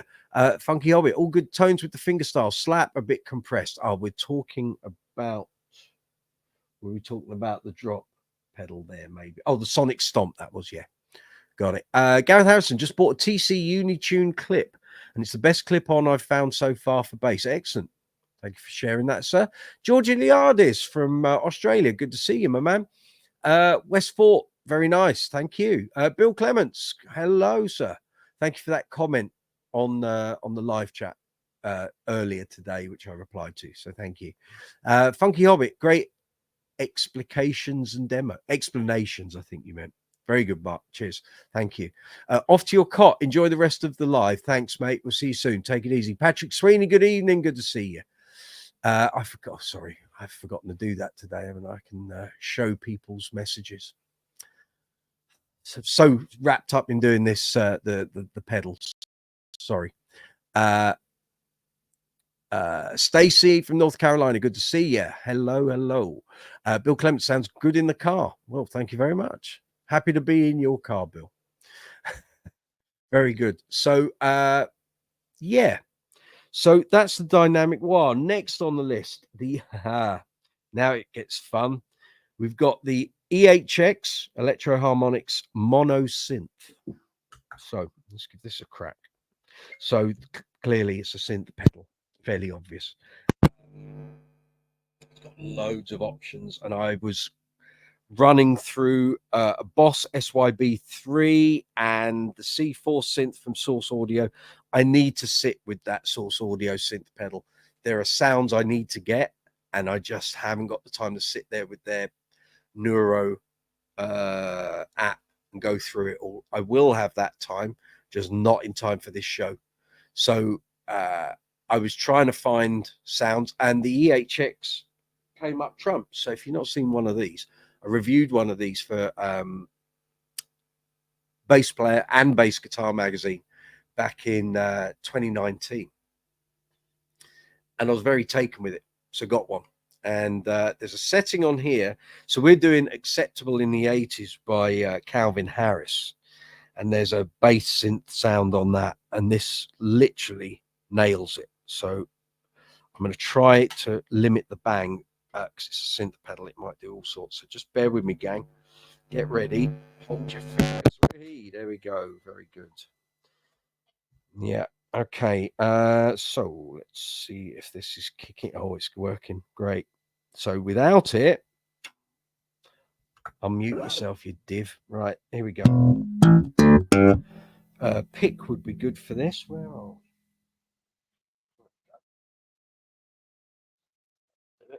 So Acceptable in the 80s. Hopefully I'm not going to get a copyright strike for this if I play it.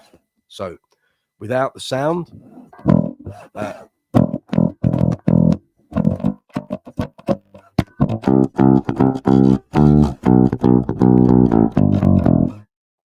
synth, get ready, you'll love this. The band's faces when I kick this in. Right, 1, 2, 3, oh.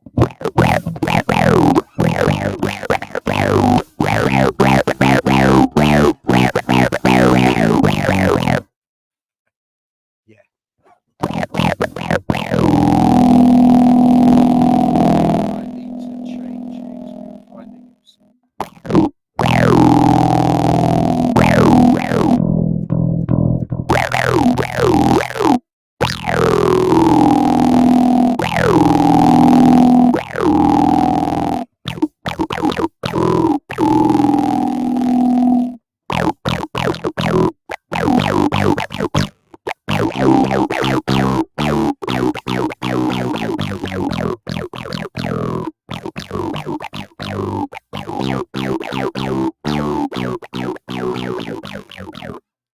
get the idea.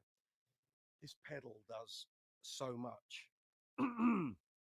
And I'm literally just scratching away at the surface, and I know I need to sit, read the manual. There's loads of other things. I'll give you a quick demo, but I don't particularly want to change the settings too much because I need them to, I need to remember this for the weekend. So what I'm going to do, I'm leaving all the top row of controls as they are. So we've got dry, volume, synth, sensitivity, control.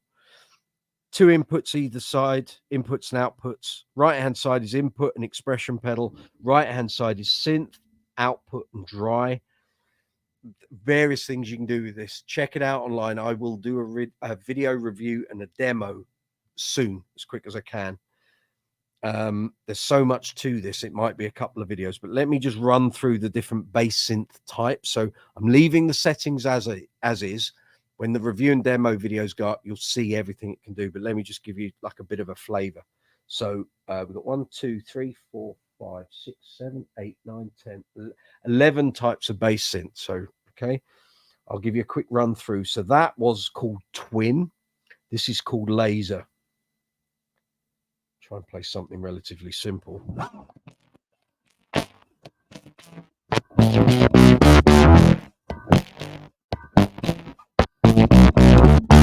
So that's Laser.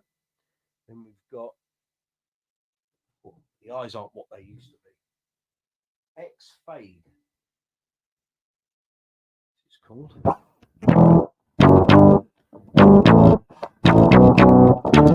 I wouldn't use that.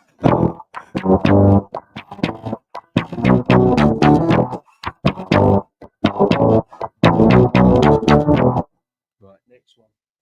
Acid. Acid.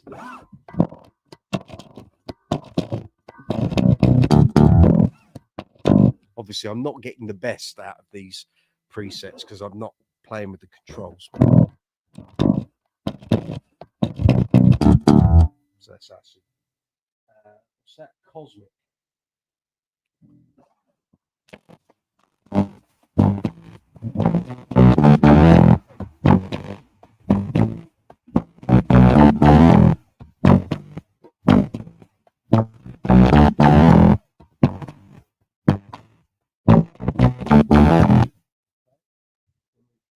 Sub. Oh, it says what it's going to be, doesn't it?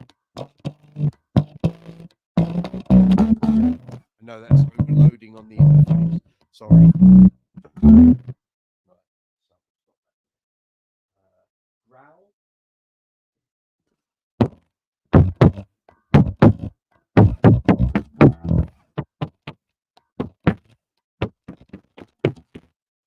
Okay, very good.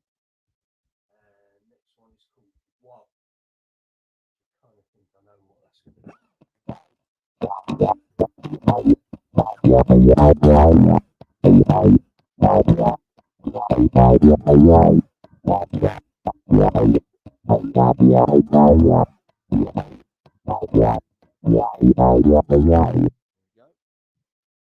one after that is called, see it, good, Unison. There we are.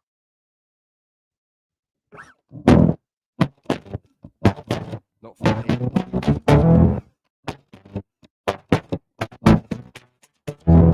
Now the next setting is Twin, which is the one we started on.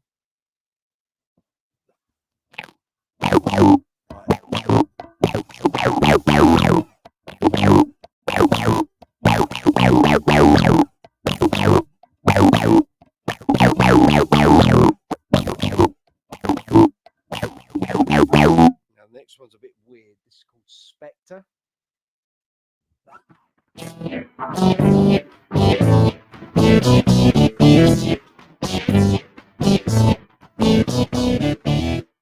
couldn't tell you where you're going to use that. Where are you going to use it? I don't know. I don't know. Can't say I've heard too many songs where that's the bass sound, but there we go. And the last one is Oblivion. So good luck with that.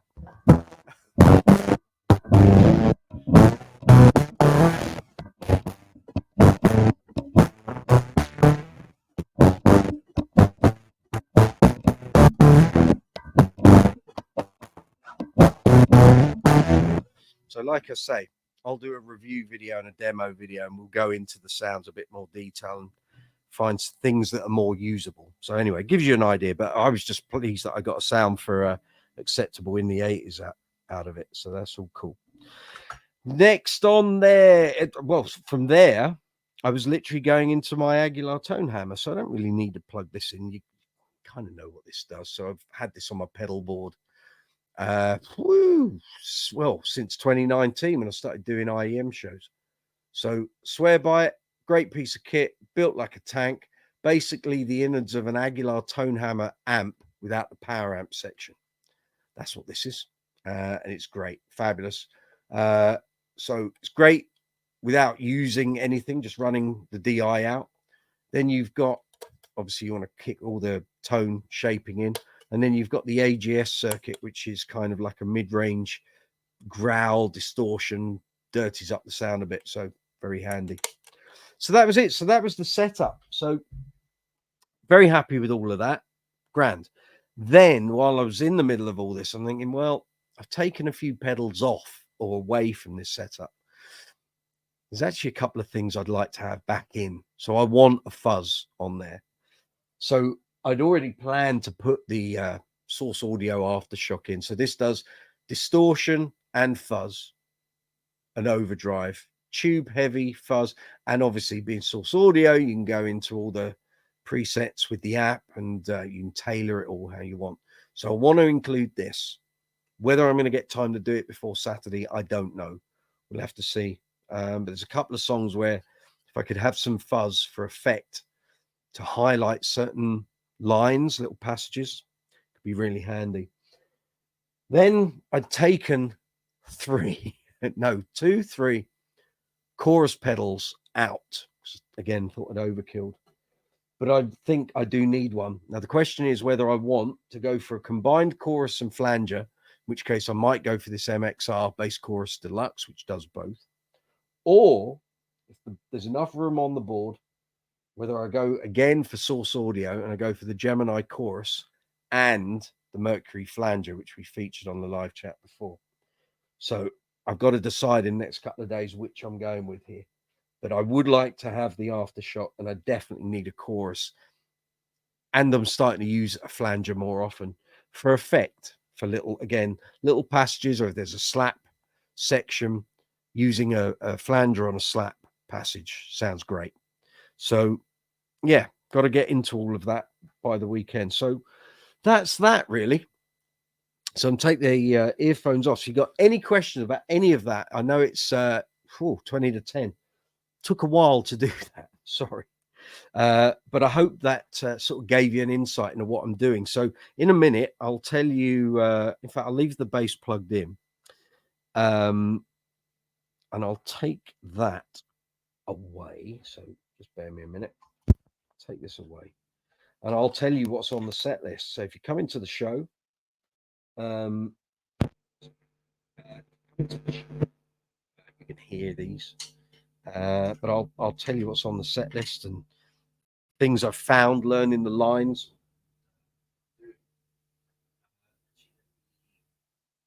Take some.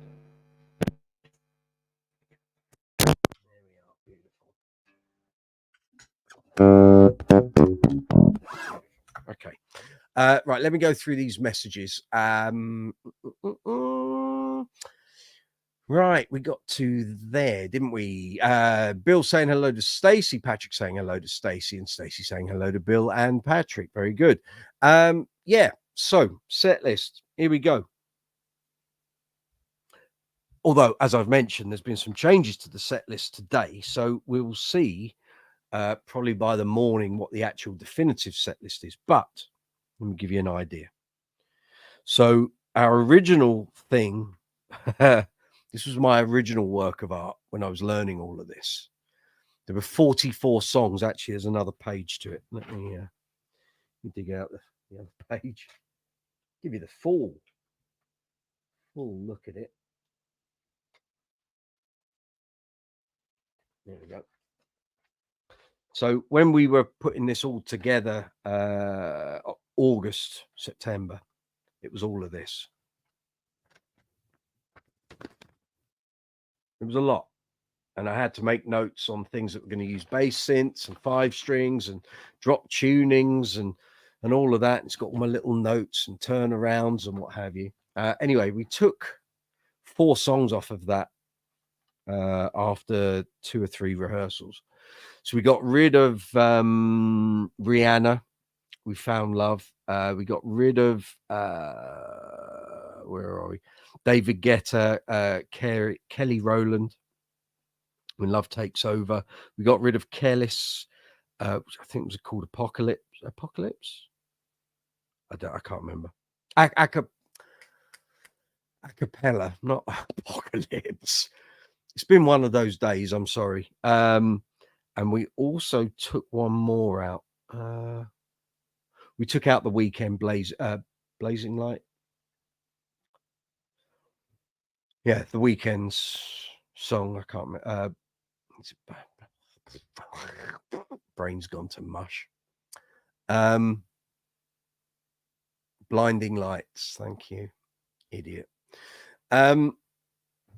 So those went for various reasons. So the set as it is, as we did it on Sunday, is this. Okay. And I know you're hanging on your seats to hear this.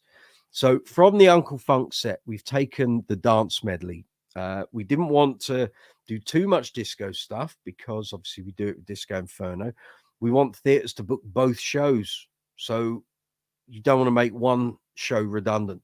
So because it's decades of dance, that's what it's called, it seemed fairly prudent. First song should be called Dance, Dance, Dance. So we have a medley, which is Dance, Dance, Dance by Chic, Funky Town by Lip Sync, and Boogie Oogie by Taste of Honey. So we do that. We then go into I Feel Loved on a Summer. Now, on Sunday, the next song after that is basically the tour de force of the set, which is doing Shaka Khan, I Feel For You, as per the record, her version, with bass synth and playing the outro section that Andrew Goucher, people who know who Andrew Goucher is, he was her musical director and he's a bass god. And he created, I can see Dawson is requesting a live chat link. Bear with me, Dawson, I'll send you an invite. And if you go on any of the videos on YouTube of her band and see what they're doing, it's mental. It's mental. Now, the old version of Uncle Funk used to do this song, but I can be kind. None of us really played it quite exactly how the record goes. It will be now, and it sounds amazing, but it was a little disconcerting that we were doing it so early in the set. Anyway, I found out now we're going to be doing it towards the end of the set, so that's fine. So it's been taken out of its place and put elsewhere, so which kind of makes a bit of sense to me. So we're doing that. So I'll have a bass synth. Although what I've been doing rehearsals is using an Octave pedal, and what else did I use?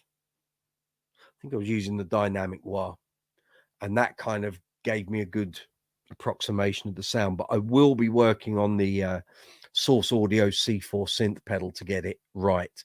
I think people have already created patches to create that that tone. So that'll be that. Then we're doing The Only Way Is Up by Yaz. Then we've got a 2-song medley, which is Ride on Time by Black Box and You Spin Me Round by Dead or Alive, which with the StingRay sounds fabulous, of course. So,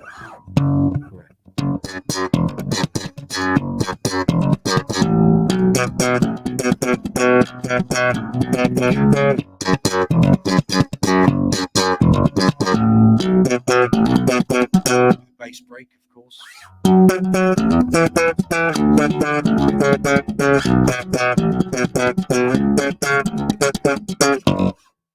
that's all in there. Then we're doing Don't Leave Me This Way by the Communards. And then we've got a cracker. I've just seen that message. Gareth Harrison, do you just run the DI from the tone hammer? Yes, to front of house, or do you split the signal and provide a clean signal as well? For this, no, we haven't got that far. So first show is on Saturday. We haven't even discussed that, or I haven't discussed that with the sound men. They're just taking a signal. I'm in charge of the effects. That's the way it's going. Once this starts doing theaters and we have like a regular like touring show, that's a possibility. If that happens, then I'll address it and yeah, send them an affected signal and a clean signal, and they can do what they like. But at the moment, I'm in charge of all the effect stuff. Yeah, so the next thing is a 4-song medley. So we're doing Cosmic Girl by Jamiroquai, of course.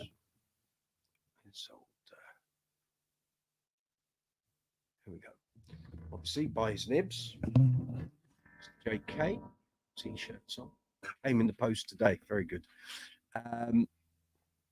So Cosmic Girl in a Canned Heat, into Grooves in the Heart by D-Light, and then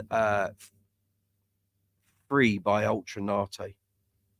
There's a bit more to that title, isn't there? Or it might be called Free. Anyway. Then after that, we've got a 3-song medley, which is Rhythm is a Dancer by Snap, Freed from Desire by Gala, and Insomnia by Faithless. And then ending that set is What is Love by Hadaway, into Where Love Lives by Alison Limerick, and Gypsy Woman by Crystal Waters. So that's first set. And then we've got second set. So lots of medleys here.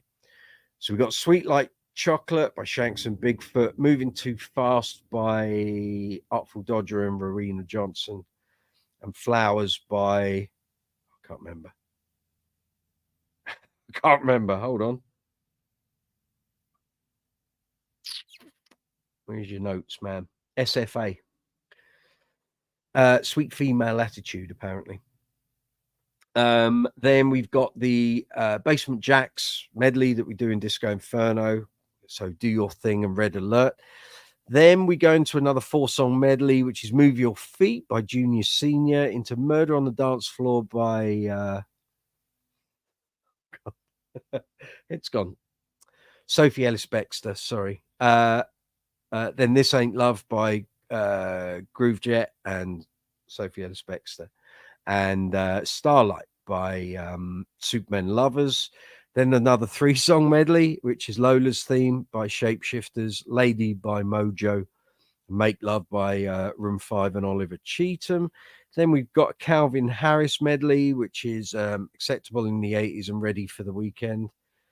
Then we've got Get Lucky by Daft Punk, into Dance With Me by Dizzy Rascal.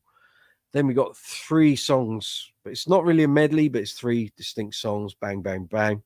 So we're doing About Damn Time by Lizzo, Padam Padam by Kylie, One Kiss by Dua Lipa, Calvin Harris. And originally we were going to do Encore Show Me Love by Robin S., but we swapped it around with Shaka Khan. So that's it. That's what we will be doing. Dawson's just on audio today. No problem. Let me just put the headphones back on so I can hear you. Are you there, Dawson? Testing. Sound check 1, 2, 3. You are there. I presume Okay. you can hear him. I can hear you. So that's all good. Yeah, how are you? All right? Are you still ill? Just exhausted, that's all. Just having exhaustion, general exhaustion. Okay. Take it easy, mate.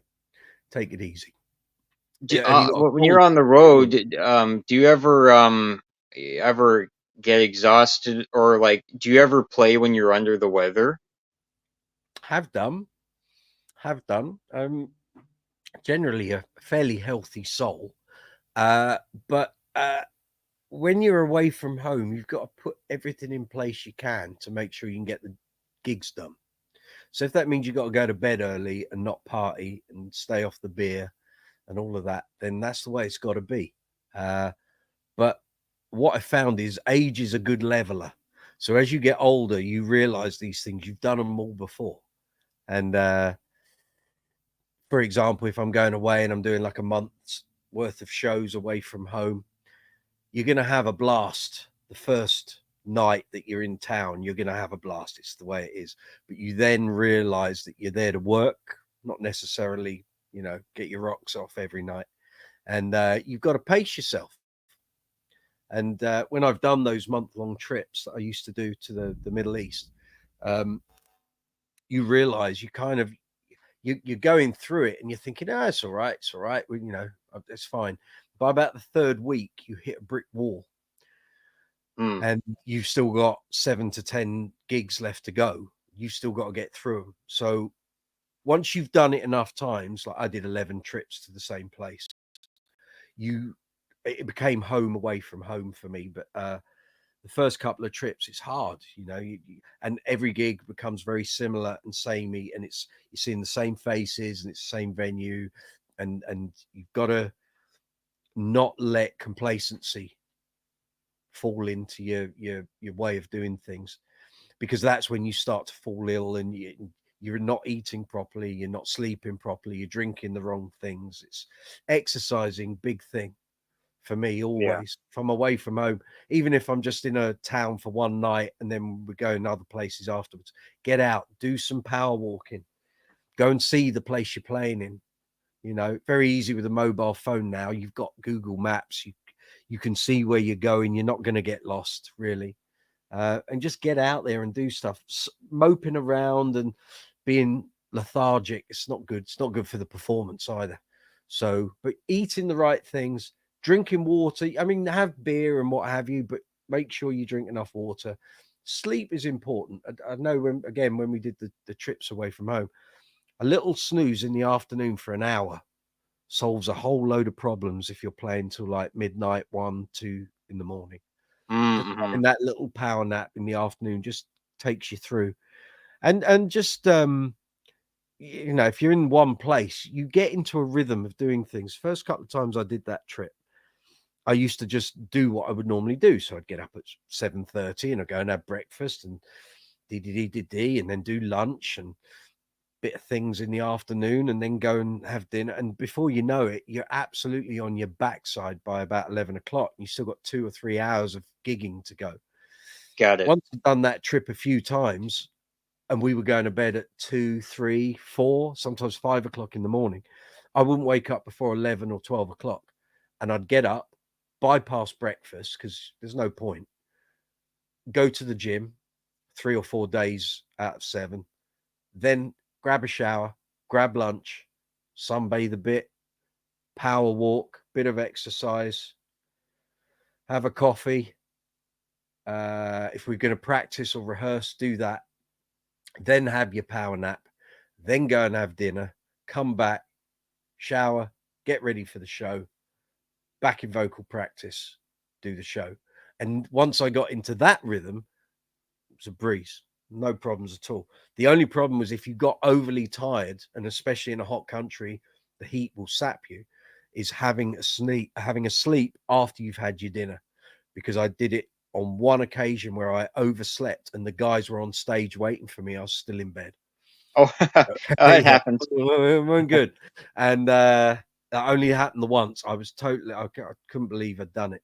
But I was so tired from a couple of days of going out there and leaving home, flying, getting used to the heat. It sat me in the first 4 or 5 days. And we had dinner and I was just worn out, went to sleep. And like I say, it was 20 to 11 and they were on stage ringing me going, "Are you coming down then or what?" It's like, "Yeah, well, what's the time?" "It's 20 to 11. It's like, "I'll be there in 3 minutes. Just wait." Did the gig and never did it again. But you learn these things, you know. So yeah, that's my it all seems like common sense, but yeah, if you're doing gigs and you're away from home, just do the sensible things. You can have your crazy nights, but you've got to not let that take over. You want to have the crazy nights less times than you're being sensible. Oh, thanks. That's really helpful. That's all right. Like I say, as a younger chap, I didn't know all that stuff. You only learn it by doing it. So the first couple of times when I did tours and what have you, yeah, you're burning the candle at both ends, 23, 24 years old. I'm immortal, but by the time you get into your mid-30s, early 40s, things have changed, and you can't go and, you know, knock back 10. Well, some people can, but the show's going to get affected. And if you do it day after day after day, it will catch up with you at some point. And you don't want that. You don't want that. So yeah, so we'll talk about probably some of that stuff later. But what's the topic today? How can I? There isn't one. No, sir, there is no topic. Oh, I love it. I was doing the running through my pedal setup for the new show on Saturday, and that has taken up almost the best part of 2 hours. Fair enough. So if you've missed all that, you'll need to go back and watch it on catch up. So basically, we've been running through all the different pedals that I've got for the Decades of Dance show, and telling you about the sounds I'm getting and how I get them and what I was looking for each pedal to do. So, oh, okay, you know, with all of these things, dynamic wah pedals. So it's all there. And I'm more than happy if anyone's watching this after the event and you want to discuss it, leave comments in the comments section, and I'll talk about it on there with you. So no problem. I can see a load of messages coming. Gareth Harrison, have you done any cruise ship work? Once.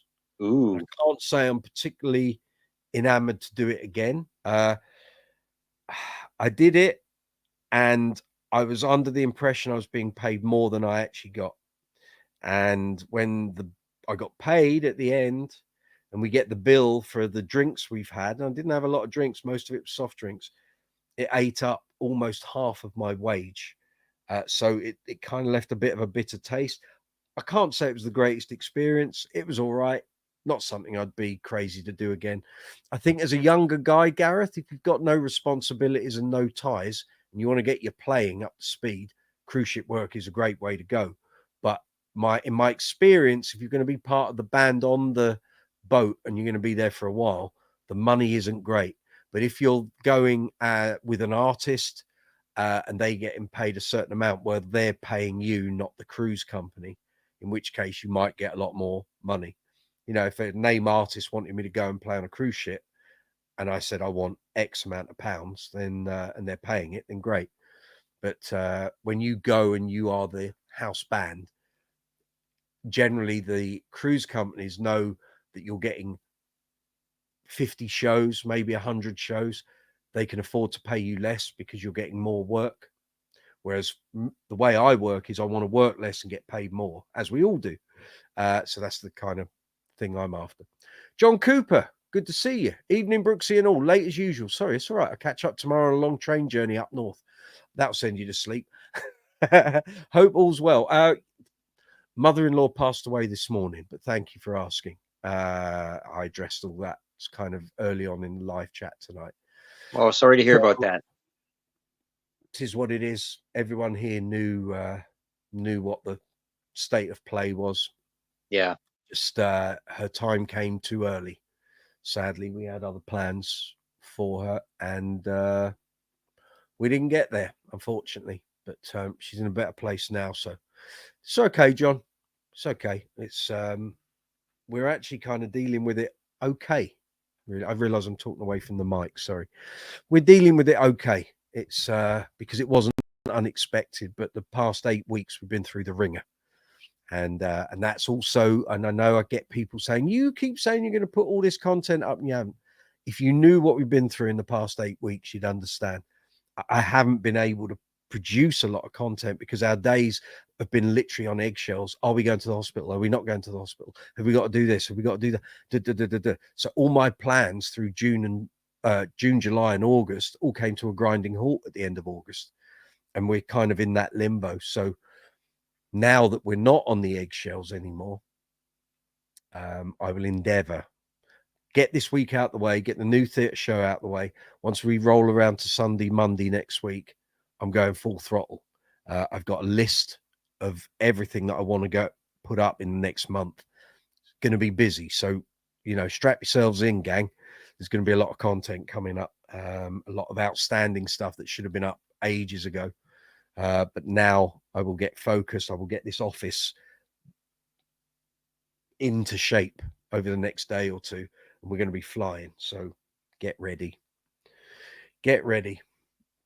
Yeah, there we are. It's bang on 10 o'clock here in London. Welcome. It's live chat 85. We've taken up most of the live chat running through the pedals for the new show. I hope some of you find it interesting. But like I say, if you want to talk about it or talk about any of the pedals or the sounds that you heard, leave comments and I'll come back to them after the event. So that's all cool. Apart from the people that are here on the live chat, of course. So if there's anything you want to ask about those pedals, then feel free. So what's going on with you, Dawson? What's news?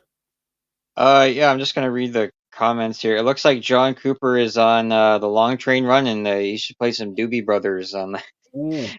That's right. Absolutely. He'll be on the long train when he's watching that tomorrow. and then I was gonna make the joke. Go on. We could all go on the Kiss cruise together. Oh, see, I'm not a Kiss fan. I've never got into Kiss. No, I'm just seeing here in my emails, John Easter's been in touch. Mike, I was out for hours, not long back. Speak tomorrow. Absolutely. John won't be watching this, but John, if you are watching this, yes, we'll still talk tomorrow. I guess we'll probably aim to get the StingRay looked at next week. So John's fitting me into his very busy schedule. Bless him. Fabulous. So I guess the most recent thing is that I've been chatting with Ice Cube's record producer. Oh yeah, he does live chat, so I've been like chatting, and I think I just asked him about I always ask people like what challenges have you overcame, and what did you how did you get to achieve them? And so I think he said that he wrote like a top 10 song, and it hit the charts, but he didn't have the rights to it, and then he did it just kind of fell through. So then he ended up working with Ice-T, and made some really good music together. So he was producing he was showing us some of his live beats, and getting instant feedback, and they were really good. He was like, "Wow, this is right off the top." And so I guess in terms of bass, like he had a different kind of bass, but the bass going on was pretty solid. Really chill beats. If he's had chart form, then he's probably got a very good setup there. You know, he's going to have all the latest plugins, all the latest software. So, yeah, good. All that information is handy. You know, you get into conversations with these people, you can always learn something. So, good for you. Good for you. I can see a message of Gareth Harrison. Any chance of a video on how you go about creating your videos, what equipment you use, and what software you use? Yeah. Not sure I'd do a video on it because I'm not sure I'm not sure how many views that would get, but if you've got specific questions, Gareth, ask me now and I'll tell you. So, how do I go about creating videos? Depends what the video is, depends what the topic is, depends what the genre of video I'm doing. So reviews are one type of video I do. Demos are a separate thing. So demos are shorter than reviews. You have to work out what your audience is prepared to watch and how long they're going to watch for. That's a big thing. And you only learn that by putting stuff up and then looking at the analytics a month or two later, and you can see what is proving popular and what isn't. There's no point creating 30-minute videos if your audience has an attention span of 2.5 minutes. There's no point, because all that's going to if you want to do this as a ongoing like career sideline or as a main career, there's no point creating videos that are 30 minutes in length and they're watching less than 1/10 of that video, because within the algorithm, it will just see that your video isn't popular and it's not holding people's attention. So you have to work out what sort of time length. It's not what you can get away with, it's what people are prepared to watch. And I'm constantly adjusting that. I've changed the lengths of my videos over time, depending on what I'm doing. So whether it's a review, a demo, an interview, a feature video, then you get into the world of shorts, What else do I have? Like the Bass String Experiment series, that was something else entirely. Then we had the Essential Bass album series. All those things are different, and how you go about it. The best thing you can do if you're going to start doing YouTube videos and what have you, you've got to be able to visualize in your head what you want things to look like and how to use screen space. You have to think of it as real estate, like land. How do I plot what's going where? Where's overlays going? Where's my text going? What music am I going to use? How do I get the lighting right?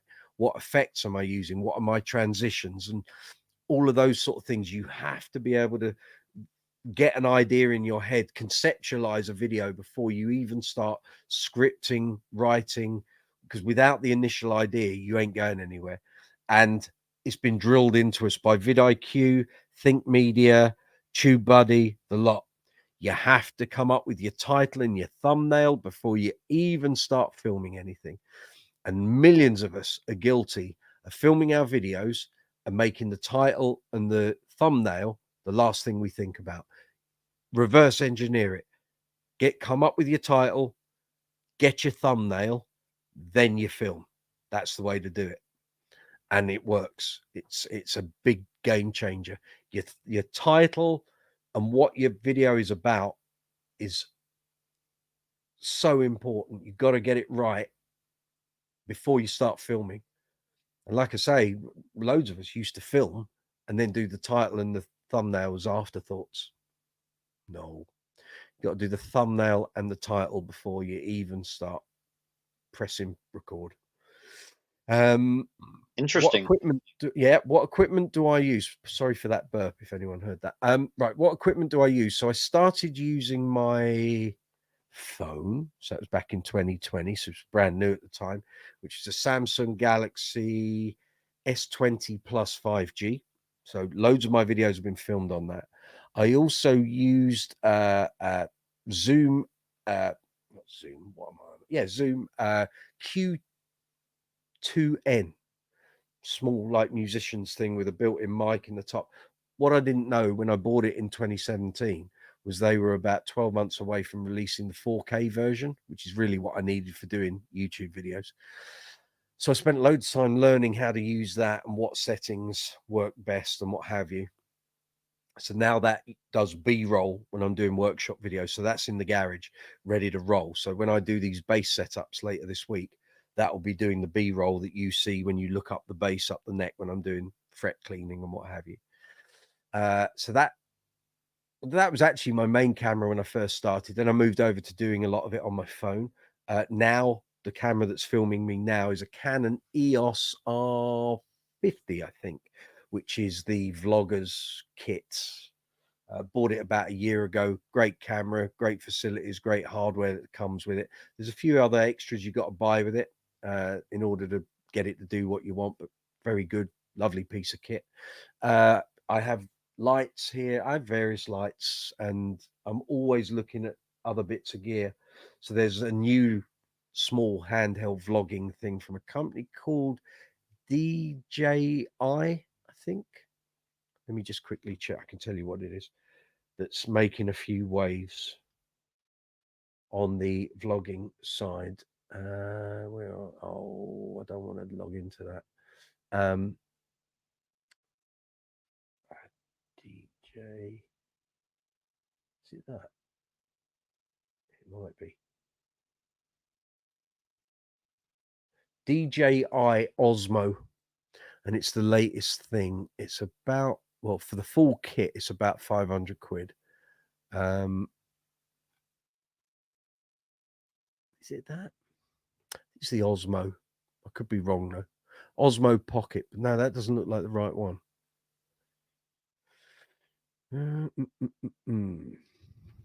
Just bear me a moment. That they do various like gimbals and stuff, but there's a Pocket. Where is it? It might be the Pocket 3. Anyway, it looks like a great piece of kit. Seriously good. And that's sort of making some waves. So that's a good thing to have, and it's small rather than having to take your camera out and a separate gimbal or camera. This thing does it all and it looks really, really good. So I'm waiting for Black Friday. Lights, I said, yeah. Mics, didn't really start with it, just used the mic on the camera on the phone to begin with. And then as things have improved, you improve your gear and you buy other things. But some big channels just stick with using their phone and never progress from that. So you just got to make sure your content's good and know who your audience are. What do they want? I know my audience wants reviews, demos, gear stuff, feature videos, and a degree of vlogging. That's kind of what they want. Interviews, not so much. Live chats. Live chats are good, but again, when we got to Christmas last year, we had to have a break. So Of even course. though it took 7 months off, which wasn't planned, Appreciate it. it was good because I've come back with the StreamYard thing and we can do a lot more now. I wanted to go down the StreamYard route, but they were changing over who owned the company, and a lot of the tariffs and stuff were up in the air, so no one really knew what was going to happen there. No Software, worries. what do I use? I use Cyberlink Power Director on a PC. I'm not a Mac guy. I'm not an Apple fan. So on my PC, I just use Cyberlink Power Director. Used it from day one. Know it backwards. Love it. Love it. And that's what works for me. What interface do I use? Which DAW? I don't use any DAW at all. Anything to do with audio, I do in Audacity because I don't really need to do anything particularly complicated. And for ages, I was using, well, to begin with, I used an Allen and Heath mixer, which had a USB out. And then I noticed when I was editing videos that there was a huge lag on the audio. And so I stopped using that and used the Audient Sono interface that I've got here that I got, well, actually was given as payment for doing some demo videos for them. And that was great. That was really good. And then when it came to doing the straight out the box pedal videos this summer, what I wanted to do was have a mic set up and be able to play and talk as I'm changing the controls. But you couldn't get Audacity or any DAW to accept the two lines as separate editable channels. So I checked out a couple of videos and found out that the Focusrite, the Scarlett that I've got here, which is the, I can't tell off the front. Anyway, it's got two inputs, and you can. So I can sit, and the next batch of straight out the box pedal videos will have me talking on this fabulous Shure SM7B microphone while I'm playing, and all the sound is captured in real time. Makes the editing so much easier. So that's kind of what I use now. The Audient is still good. I can take that out if I'm doing something out of home on my laptop. But generally, I'm running my whole PC now through this Scarlett audio interface. So yeah, that's the interface I'm using. So the microphone's plugged into the Scarlett audio interface? It certainly is, and the bass Okay. is plugged into the other input. Yeah, because I plugged my microphone into a mixing board, and then that's a USB into the computer. But That's what since I I've did. been having some issues with the microphone, I'll have to switch something up in the Okay, process. that's what I was doing at the start, and as I said, there was a lag, and I was getting some noise interference occasionally, which I think was something between the bus on the mixer and the USB connection on the PC.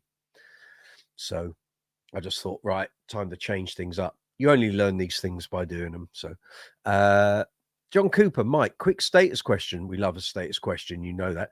Are the toothpaste top knobs friction fit? Do you know?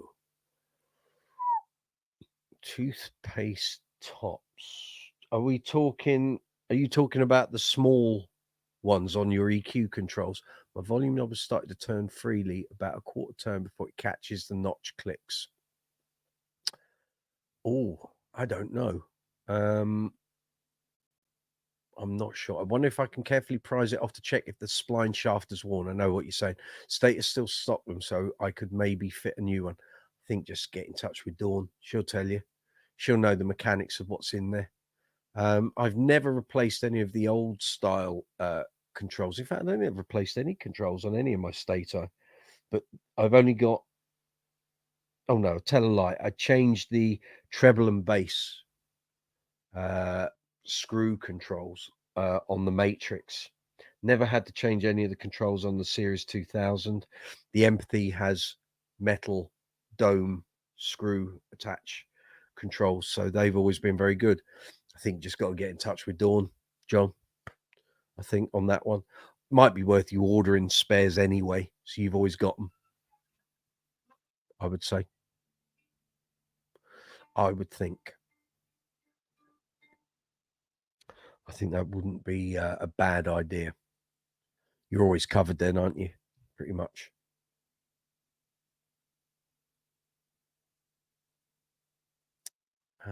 Yeah. Yeah. So there we are. It's just gone 10:15 here in London. Live chat 85 here on Brooksy's Bass Corner. We've had 3 new subscribers. Thank you very much, gang. If you're still watching, welcome. Good to have you on board. Specifically for basses, I was looking at the one of my guitar magazines, and it showed the 2016. There was a Jimi Hendrix Fender regular guitar model, but they flipped the headstock over, and Yep. still the strings were in proper order. They just flipped the headstock. Yeah, they So did that in 1998 as well. okay. And I was wondering, I wonder what so that means like the top is more looser and then the bottom is more tighter so you can get different sound. I was wondering, I wonder if there are any basses that have flipped over and if that's even possible to flip Yeah. over the Yes, headstock on a bass. there have been. There have been. Usually they're custom basses or custom neck.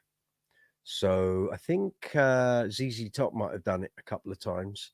Usually you'll find it's rockers that do that. They want a specific tone, and also they're going for the look. You know, it's a bit different. It's a bit eye-catching. Oh, okay. So yeah, it has been done. I've seen it. I've seen it done. It was definitely a trend during the 90s. Lots of guitar players had it, and you saw more bass players then sort of try and do it as well.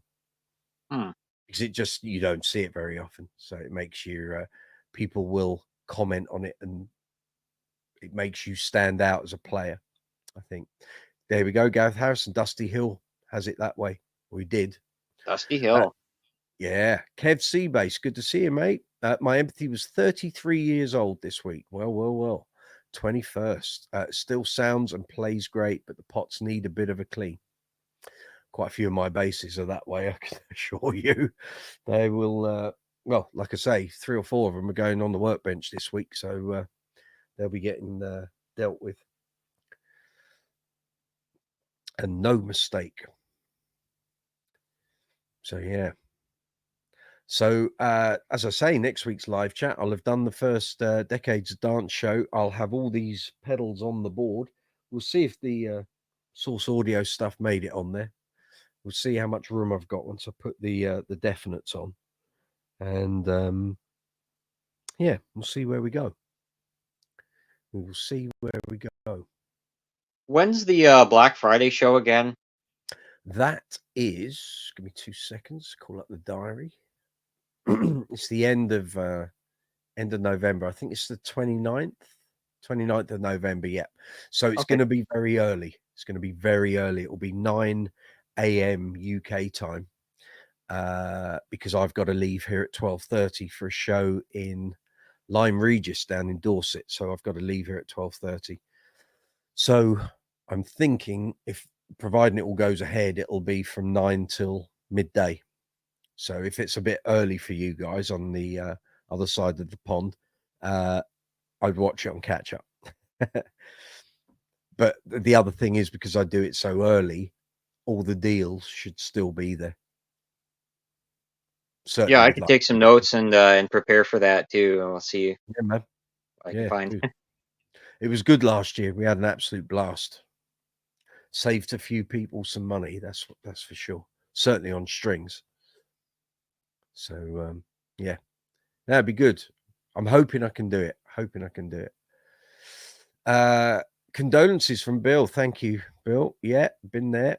Yeah, it's been a very strange 2 months, I have to say. We had everything sorted out, what we were gonna do for my mother-in-law, and all got flipped on its head. She fell over, cracked a couple of ribs, went to hospital, picked up an infection, and that was that, really. And we've basically been dealing with the past 8 weeks trying to sort it all out. And unfortunately, time was time and didn't work out the way we wanted it to. Kev C bass, right, from earlier. The MXR Octave was based on one of Yannick's original made in Japan green label ones. Okay. And if you want a passive 5-string, take a look at MFD pickups, as in the GNLs. Yeah, I'd go with that as well. Quite right. I was having a chat with Barry at the bass center today, and they were talking about a 5-string kind of traditional design bass, but what do you go for? Do you go for a precision? Do you go for a jazz? Do you go for a Lakeland style bass? Do you go for a StingRay style? But just throwing ideas around. We'll see. It's a conversation he and I need to readdress when I go down there, possibly next week. Drop the Neil Murray basses off, so those reviews and demos are very imminent. Right, we're up to date on all the messages there.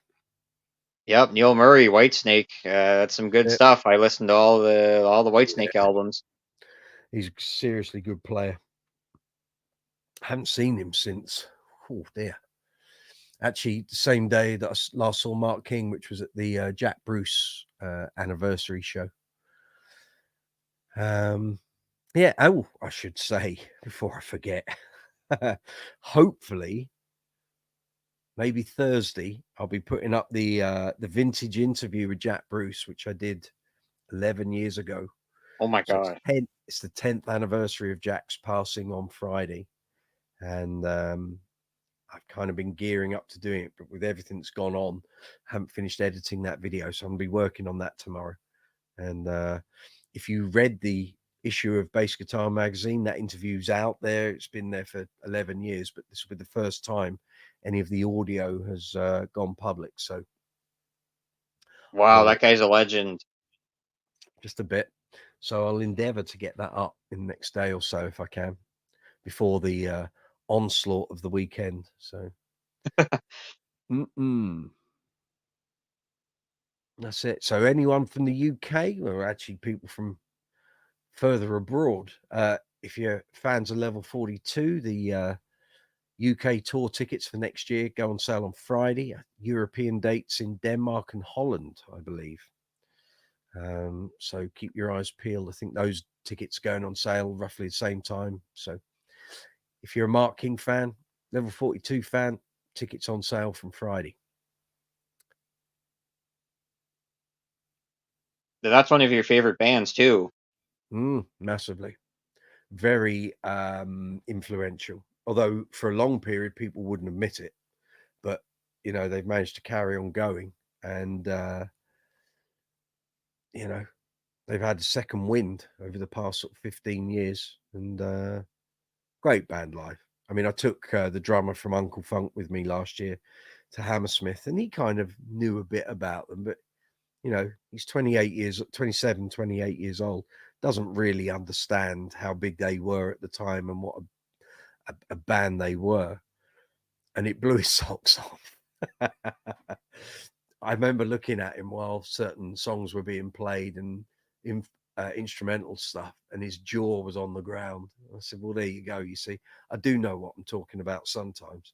He went, oh, I can't believe I've never got into him. Oh my God. Oh, and he's a fan of Pete Ray Biggin, but he just hadn't checked out Level 42 in a proper manner. So yeah, he saw all of that and went, oh my God, I need to get into this band. Yeah, you should. I highly advise it. And yep, the initiation. Yeah, we were supposed to go and see him actually next month, but again, it's the same weekend as the Black Friday thing. I'm away on the Friday, and then I've got a gig on the Saturday with a Queen tribute, so we can't do either show, which is a shame. Thank you for that nugget, Kev Seabase. That's very interesting to know. I do like that pedal. I have to say, I've only just started using it, and yeah, it's going to be on the board permanently, I think. Yeah, I remember when Ringo. Oh, sorry. Go ahead. You go for it. You go for it. Okay, I remember when Ringo Starr was starting out. He was kind of ill a few times in some of the early tours, or in between. I guess it happens sometimes. Mm-hmm. Yeah. Just find a way to kind of adapt to the road and That's it. And get going. That's it. You just got to stay on top of things. Do things properly. Sleep well. Eat well. Drink lots of water, and exercise a bit, and then everything else looks after itself. If you don't do all those sort of things, you're storing up trouble for yourself. So, you know. Yeah, I don't drink either. I am a night owl. Okay, that's all right. That's as long as you adapt your sleep pattern. As long as you do that, sleep is very important. The micro sleeps when you're away from home and your sleep pattern's a bit disrupted, just grab it when you feel tired. Sleep. That's you'll catch up. You'll get into a rhythm eventually. Yeah, because when I worked at the Hard Rock Cafe, sometimes I'd work midnight, but after midnight. And now this year I've been doing a lot of radio stuff, and some of it happens, sometimes until 2 a.m. and some things are a bit off. So I've been doing a bit better and managing my energy levels and productivity. Yeah, sometimes I can do 3-hour broadcasts. So I'll be on someone's show. They'd be on talk shows for 3 hours and maybe just be going. So I've been getting a bit better at about that. You just got it's I think I said last week that during the 2000s, so many of my gigs I wouldn't get home until 3-4 in the morning, and that was 3, 4, 5 times a week. Thankfully my hours of performance aren't like that anymore, but you just adjust to it. And the way I used to have it was I used to have 2 body clocks, which was weird, but it worked. So Monday to Thursday I'd have 1 clock, and then Thursday to Sunday I'd have another one, and it just seemed to work. It was okay. But as you get older, those late nights getting in doesn't work. You're going to flag, and if you end up owning your own place and you've got a house to run as well, it's you can't burn the candle at both ends. Something has to give. And also, as you get older, your social calendar changes, and the things you have to do every day change as well. So, welcome to growing up. It just happens. It happens, There must have been a lot of girls on the road. How can I get the girls, or pull the birds, as they say? Not especially. Luck of the draw, mate. Luck of the draw. Luck of the draw. Luck of the draw. It's not bass players' territory generally, unless you're John Taylor, of course.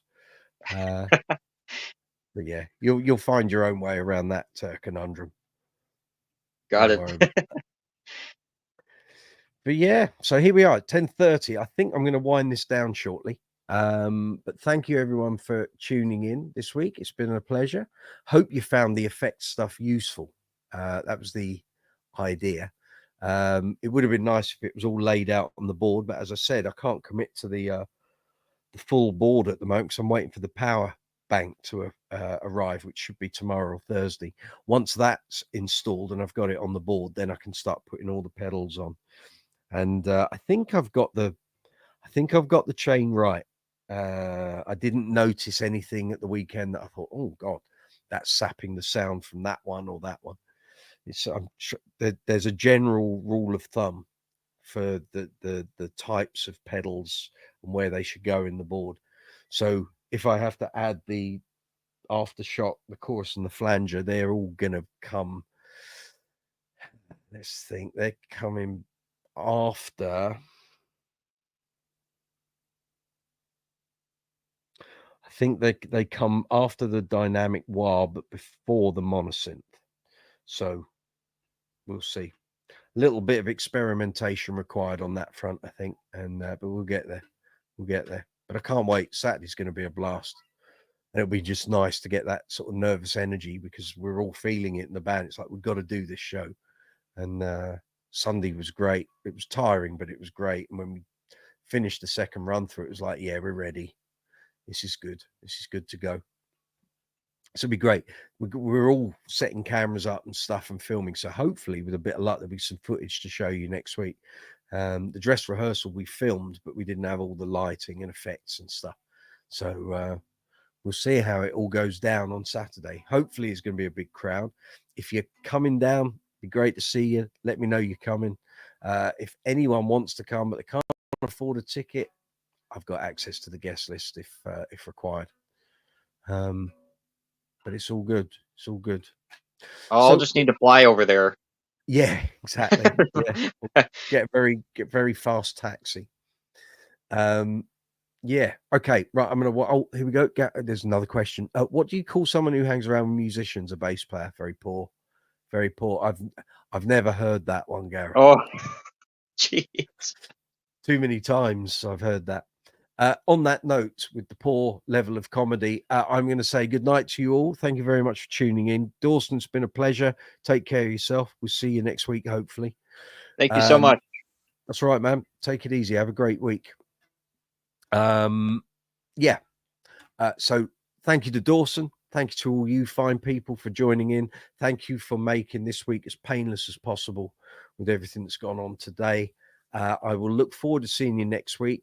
If you're watching after the event, please give the video a like, share, subscribe button if you wish, leave comments and all those wonderful things. And I will see you next Tuesday, 8 o'clock, same time, same place. We'll try and get some content up this week, but with the 2 shows, we're just going to have to see how things pan out. But like I say, once this weekend is out the way, buckle up because there's going to be a flood of new videos and content here on the channel.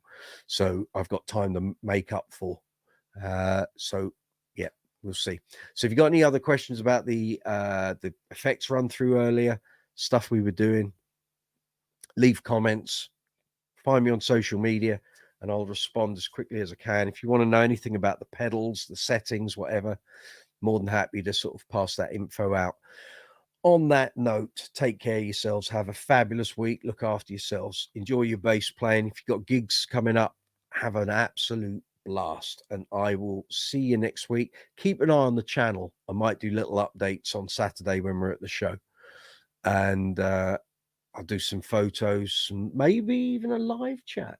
Who knows? I may find I've got 20 minutes or so of downtime while people are farting about.